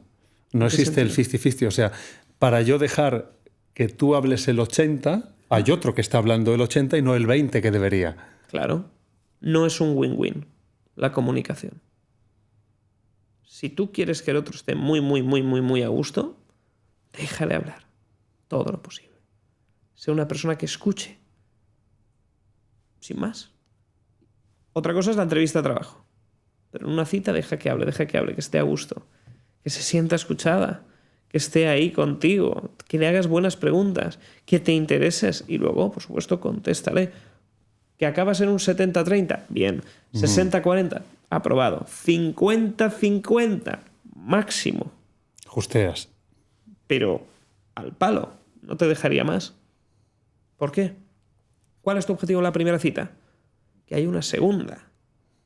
O depende ahora de la generación, que a lo mejor es que acabes en cama pero sin segunda. Ya. Eso también pasa. Pero si el objetivo es que haya segunda, escucha, interésate, aprende, haz que hable. Me estás Conecta. haciendo pensar en lo que comentábamos al principio, mostrar atención. Todo es la atención. De hecho, tengo una cierta teoría, no sé hasta qué punto, pero creo que personas exitosas que no tuvieron atención de pequeños son exitosas precisamente porque quieren de algún modo a fuerzas ganarse la atención. Tremendo esto. Pero es una hipótesis que estoy barajando, es que últimamente pienso mucho. Como hay tanta carretera, me quedo pensando. Sí, o sea, el niño que le decía, papá, mira lo que hago. Esto es muy repetido, ya lo verás cuando seas padre. mira cómo me tiro a la piscina, mira cómo me lanzo de aquí, mira lo que sé hacer. Esto es muy habitual en niños. Entonces, el niño no observado, no escuchado, ¿no? Ese es el perfil que crees que está detrás de...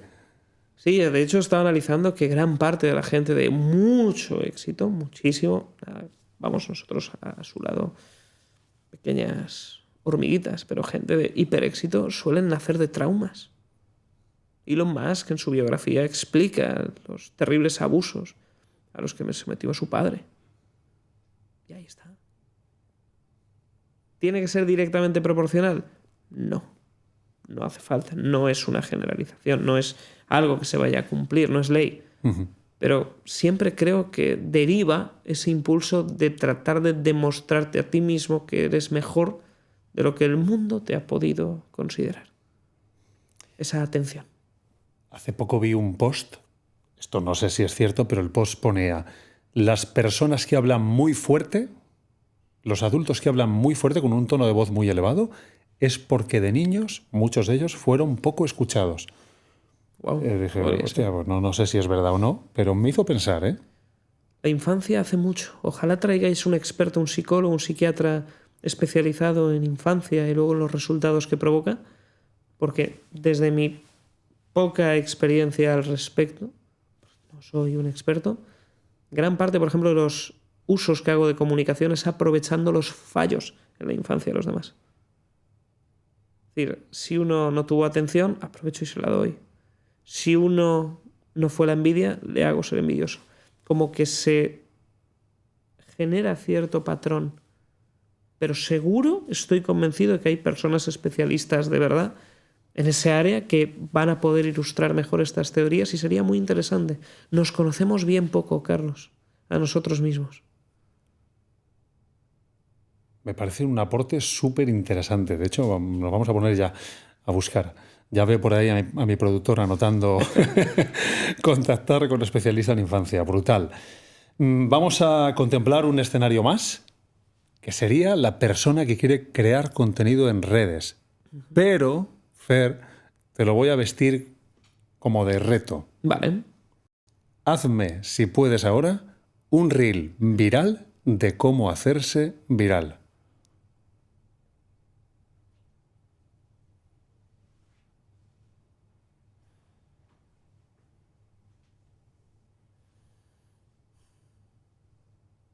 Mira, el 90% de las personas que quieren montar su proyecto de marca personal y crecer en redes sociales, creyendo que van a ganar mucho dinero, creyéndose ser estrellas, al final no consiguen nada y se hunden perdiendo tiempo, dinero, esfuerzos, incluso endeudándose hasta el punto de ver cómo sus familias se arrepienten del proyecto que han iniciado.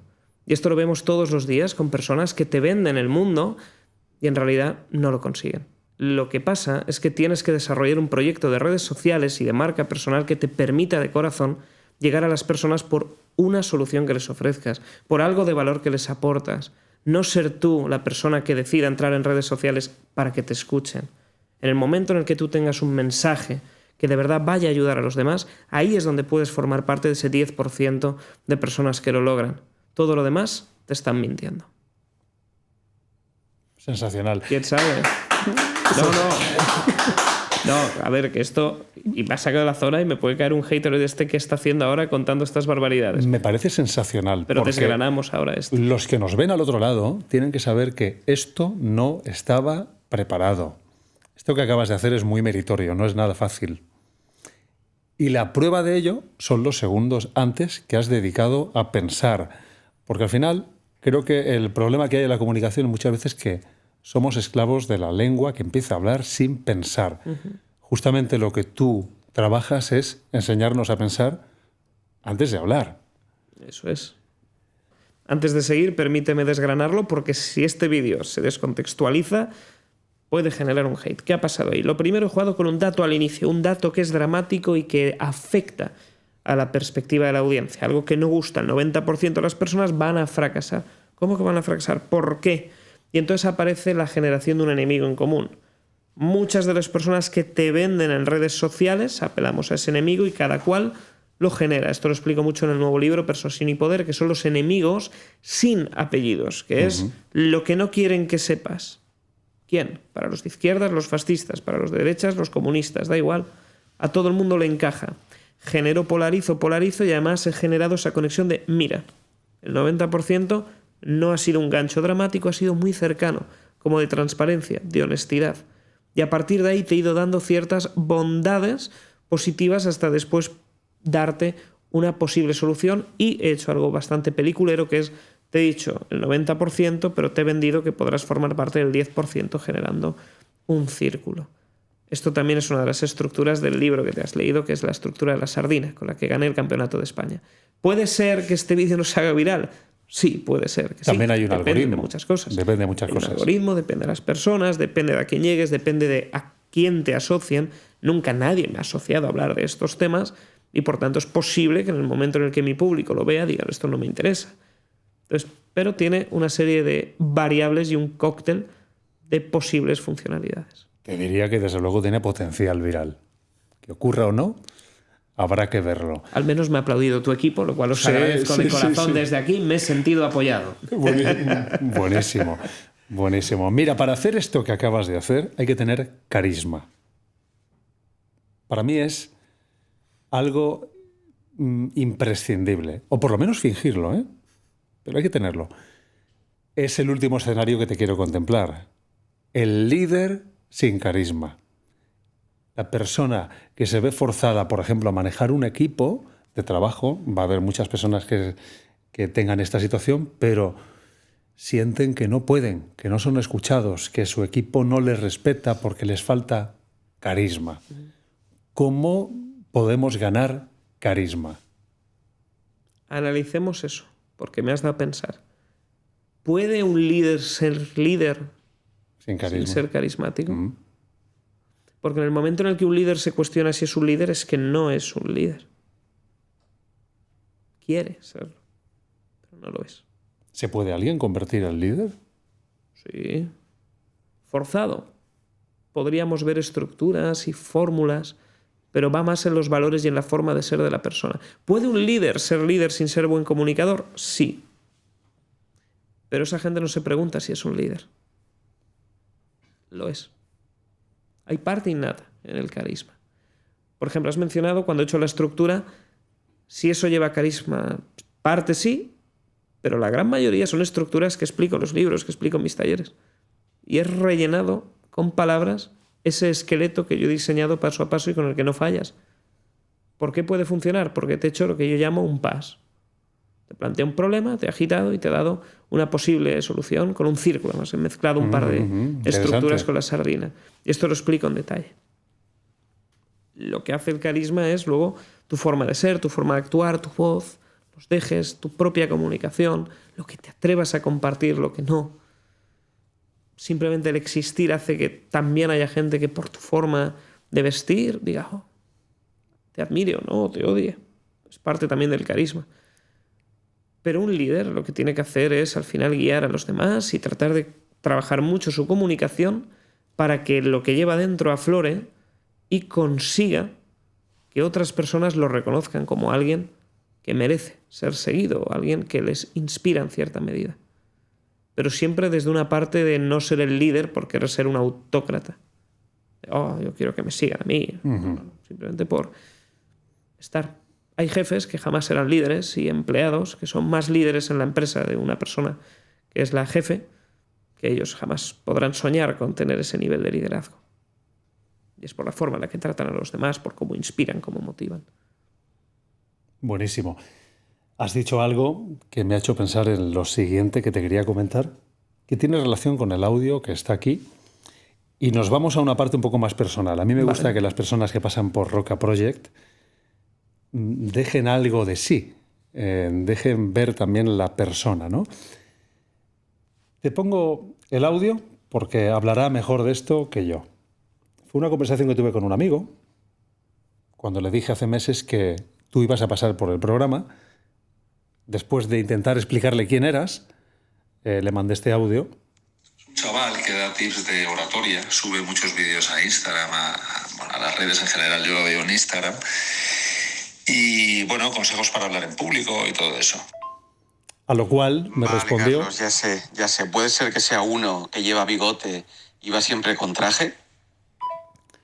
Vale, yo creo que tú no das puntadas sin hilo. Entonces, ¿una imagen vale más que 1000 palabras? Por supuesto. Y aquí hay una cosa que la gente, yo no entiendo. Fíjate que digo mucho el mundo Peppa Pig, Dora la Exploradora, que es el mundo de rosa que nos venden los medios de comunicación. La apariencia importa y mucho. La gente te va a juzgar desde el primer segundo. Lo que pasa es que gente dice, no, yo valgo por cómo soy. Yo valgo por mi forma de ser. Sí, no lo niego. Pero influye mucho cómo te presentas al mundo. Influye mucho la primera impresión. No hay una segunda ocasión para causar una buena primera impresión. Qué cierto esto. Si tú la tienes y encima luego eres maravilloso profesional, maravillosa persona, maravilloso todo. Pero es que importa y mucho. Y luego también tiene que ver. ¿Podría yo ser un buen comunicador si fuera con bambas, que decís aquí en esta zona, con zapatillas de tenis, un chándal? Sí, quizás sería el mismo comunicador, pero aparece una serie de detalles. Lo primero, yo no me creería tan bueno. Hay una cosa que se llama el enclosed cognition, que es una parte que tenemos nosotros, que es que el hábito hace al monje. Nuestra forma de vestir y de vernos moldea nuestra realidad y actuamos en consecuencia al uniforme que representamos. Para mí, mentalmente, el uniforme de un comunicador, de un orador, de un consultor, un profesor, siempre ha sido este. De vez en cuando me permito la licencia de ir sin corbata, eso sí. O sea, que buscas coherencia en tu personaje o tu persona. Sí. Porque hay una mezcla también, ¿no, Fer? Para mí el uniforme de un profesor que respeta, y aquí esto puede generar polémica de nuevo, pero para mí llevar el uniforme es respetar a mis alumnos. Es respetar la profesión. Tomártelo en serio. Y respetar el cargo que estoy representando. Y luego lo asocias. El bigote es porque me gusta. Y se asocia. Y una de las cosas, sí. No me acuerdo quién era, si era Dan Kennedy, puede sonarme un marquetero. Lo leí una vez, me suena a Dan Kennedy. Decía que no hay nada que la gente recuerde más que algo facial. La marca personal facial es la que más importa. Tu cara aparece en el libro. Por supuesto. Deliberadamente. Sí. Aquello de diferénciate o serás indiferente. Exacto. Porque la gente ya me conoce y si va a una librería y de pronto ve que estoy así, ¿por qué me manda a callar Fernando? O ¿por qué me están mandando a callar? ¿Qué es? Y ya está, ya rompo el patrón. ¿Cuál es el día en que tú dices, este es el look que quiero como orador, como comunicador? Día 1. De hecho, yo en el 4º año de la carrera yo ya iba con traje. ¿En la carrera? Sí.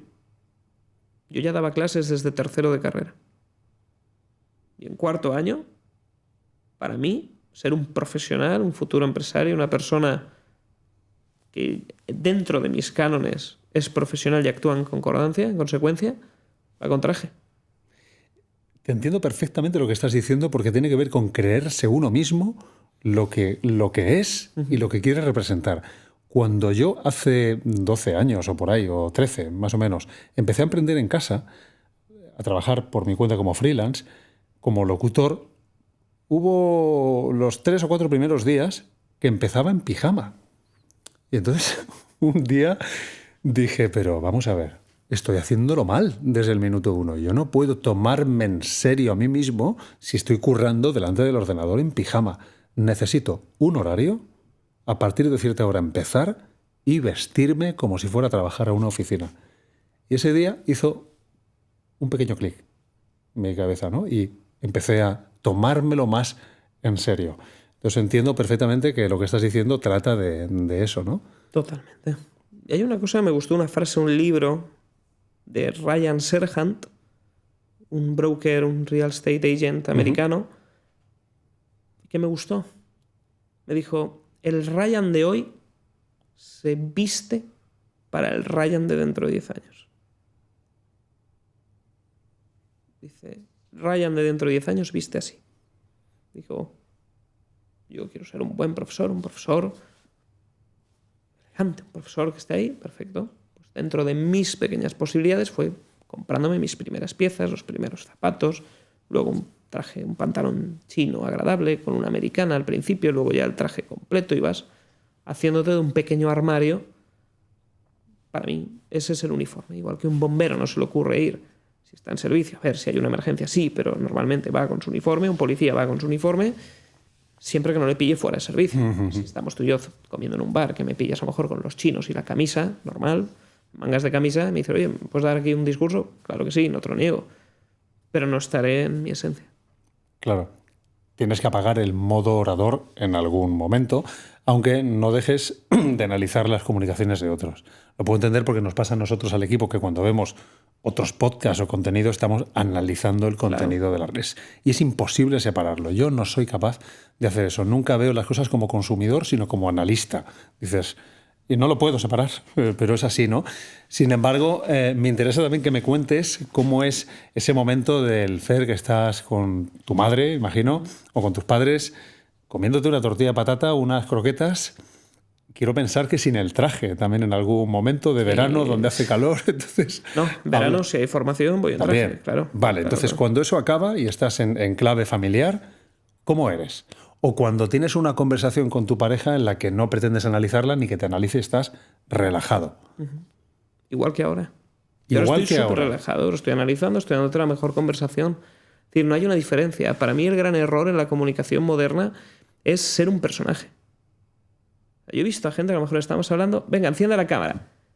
Y cambia. Hola, ¿qué tal? ¿Pero qué te pasa? ¿Qué susto me has dado? No. O sea, es lo mismo. En el momento en el que vean que eres un personaje construido por ti, Sí, sí. no. De hecho, es bueno empezar actuando y asumiendo los roles de distintos personajes hasta que consigues asociar las mejores características de la gente que admiras a las tuyas, a tu estilo. Y ahí es donde ya consigues punta mágica, el equilibrio perfecto. Por ejemplo, hay veces que mi hermano me dice, oye, deja tu voz de orador. Si es mi voz. Lo que pasa es que estás muy acostumbrado a escucharla ya por redes. Pero es mi voz. Y con mi pareja de otra manera. Soy mucho más cariñoso que contigo, Carlos. Solo faltaba. Oh, espero, Fer. Sí. Pero en una conversación familiar, aunque tú seas así, ¿te permites una muletilla? Jamás. Nada. Nunca. Pues estás hiper mega entrenado en todo momento. Sí. No se me escapan. De hecho, es posible que en alguna ocasión alguna muletilla de tipo 2, pero inmediatamente la identifico y digo, vaya. ¿De tipo 2? Tipo 2 es, por ejemplo, una duplicación, las que suceden alrededor del verbo. Aquellas de, el otro día fui con... Y te ha pasado antes, diciéndome, hey, con, y a lo mejor del behind the scenes podéis sacar a Carlos, cuando estaba así ya hecho así todo. A esto. Porque no me venía. No te venía, entonces hacemos el gesto de... hasta que sale. Esas a veces me suceden cuando estoy hiper relajado. Pero no, al final son habilidades que uno tiene innatas y esa es la clave. Cuando tú consigues trabajarlas y al final te sale solo, como un músico cuando toca un instrumento. Al final la memoria muscular permite que, si ahora me das una guitarra, hace tiempo que no toco, te arranco unos acordes y no tengo ni que pensar. Sale solo, podría hasta tocar con los ojos cerrados. ¿Aceptarías otro reto? Claro que sí. ¿Alguien puede darme la guitarra? ¿Tenéis guitarra? Me Maravilloso. voy a levantar.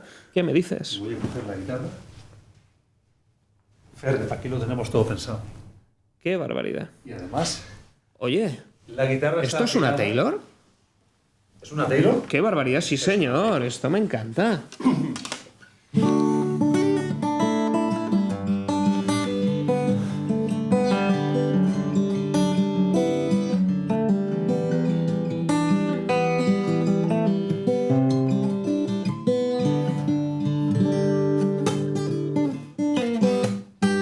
Más menos. ¿Quieres tocarte y cantarte algo? Sería la primera vez que lo hago en un podcast en tiempo. Hay una primera vez para todo. Hay que decir que Fer, antes de empezar en este rol, Jamás las Taylor me hacías vuelven loco. tutoriales de guitarra. Sí. ¿De quién es Tremendo. esta guitarra? Del Tu hermano hermano del sabe. productor Sami, gracias por dejarnos la guitarra. Es sublime, es muy bonita además. Siempre he querido comprarme una Taylor. Pues mira, Siempre. a lo mejor O la sea, tienes son aquí mis porque algún favoritas. día podrás. Estas las tocaba Tom DeLonge en Blink 182 y siempre el sonido que sacan son extraordinarios. Precioso. Hacía años que no tocaba.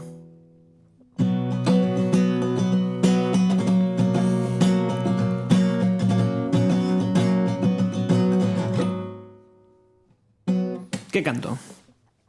Creo que tenías temas de Offspring. Lo que tú quieras. Eso Vale. decides tú. Venga, vamos allá. Libertad absoluta. Sigo buscando una sonrisa de repente en un bar, una calada de algo que me pueda colocar, una película que consiga hacerme llorar. Ajá. Cambiaron, no me creo nada por te quiero, chaval. Una carga, no me acuerdo bien. Pues si de la apenas a mí, canción. yo soy dos letras. Sí. Luego hay una bueno. que le compuse a mi mujer que era: no me quedan más botellas que beber. Me acabé el mezcal que me diste. Es la cuarta mañana que no puedo despertar.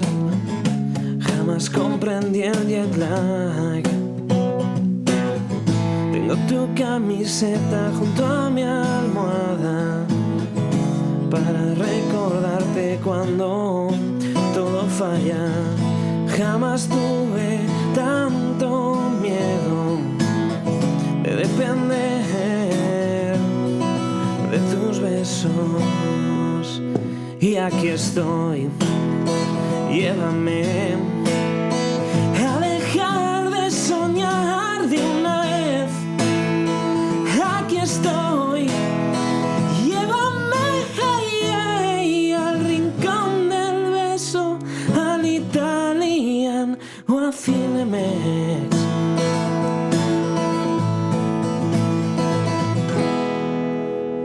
Te vas a llevar otro aplauso del equipo, tío.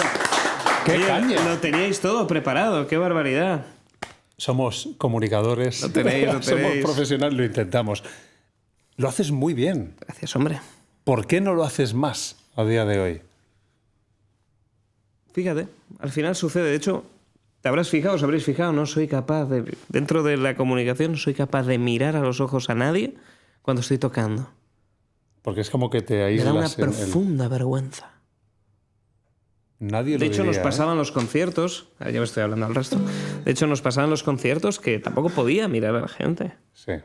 Es para mí algo tan íntimo el cantar y es una cosa tan privada y tan propia de cada uno que siempre lo he guardado para mí, Pues a mí me ha encantado escucharte. Te animaría a que lo hagas más. como hobby, como desconexión. Sí, pero que lo veamos los demás. Sí, pero esto no es un hobby. Oye, ya que te he dado algo yo a ti ahora, no te la lleves, la Taylor. Sería una lástima, ¿ves? Sería muy bueno.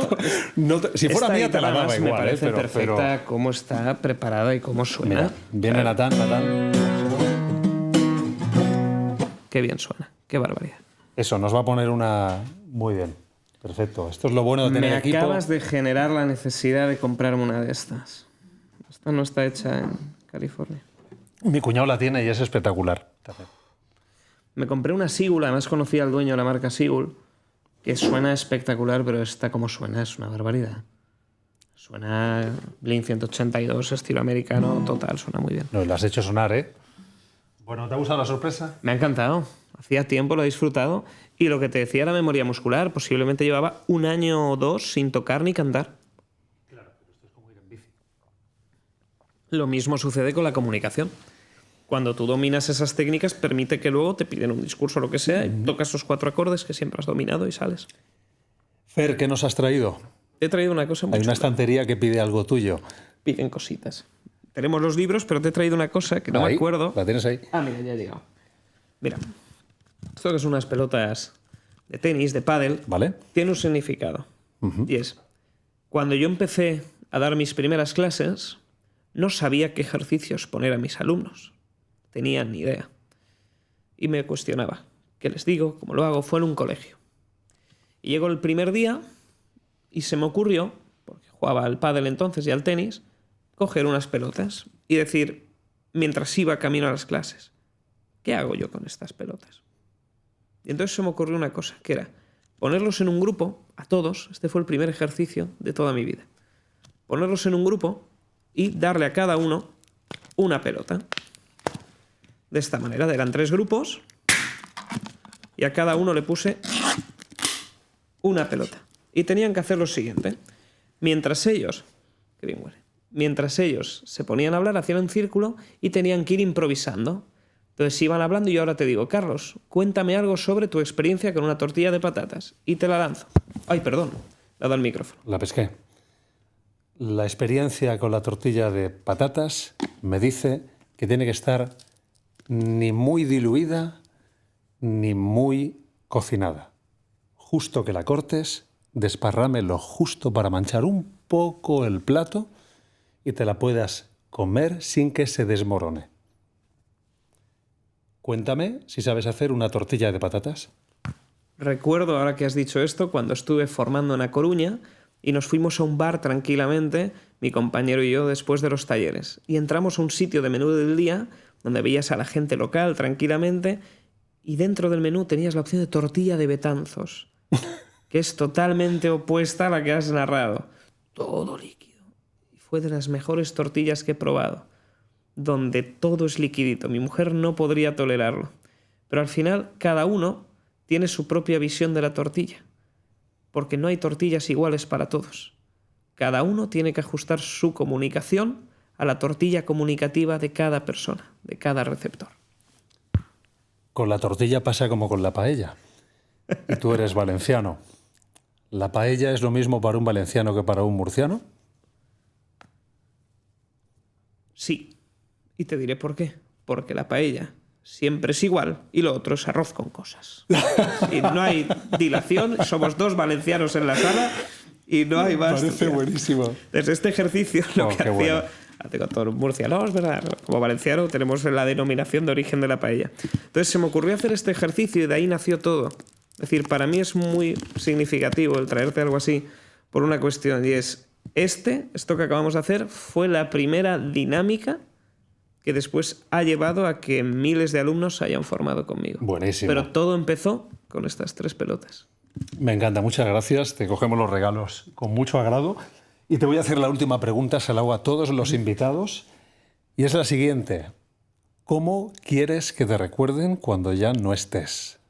Quiero que mi hijo y mis hijos me recuerden como un buen padre. Y mi mujer como un buen marido. Y mi familia como una buena persona. El resto me da igual. Pues muchísimas gracias por haber venido a Roca Project. Creo que ha sido muy satisfactorio para todos y más en tu día de descanso. Un Gracias. placer, Carlos. Nos vemos.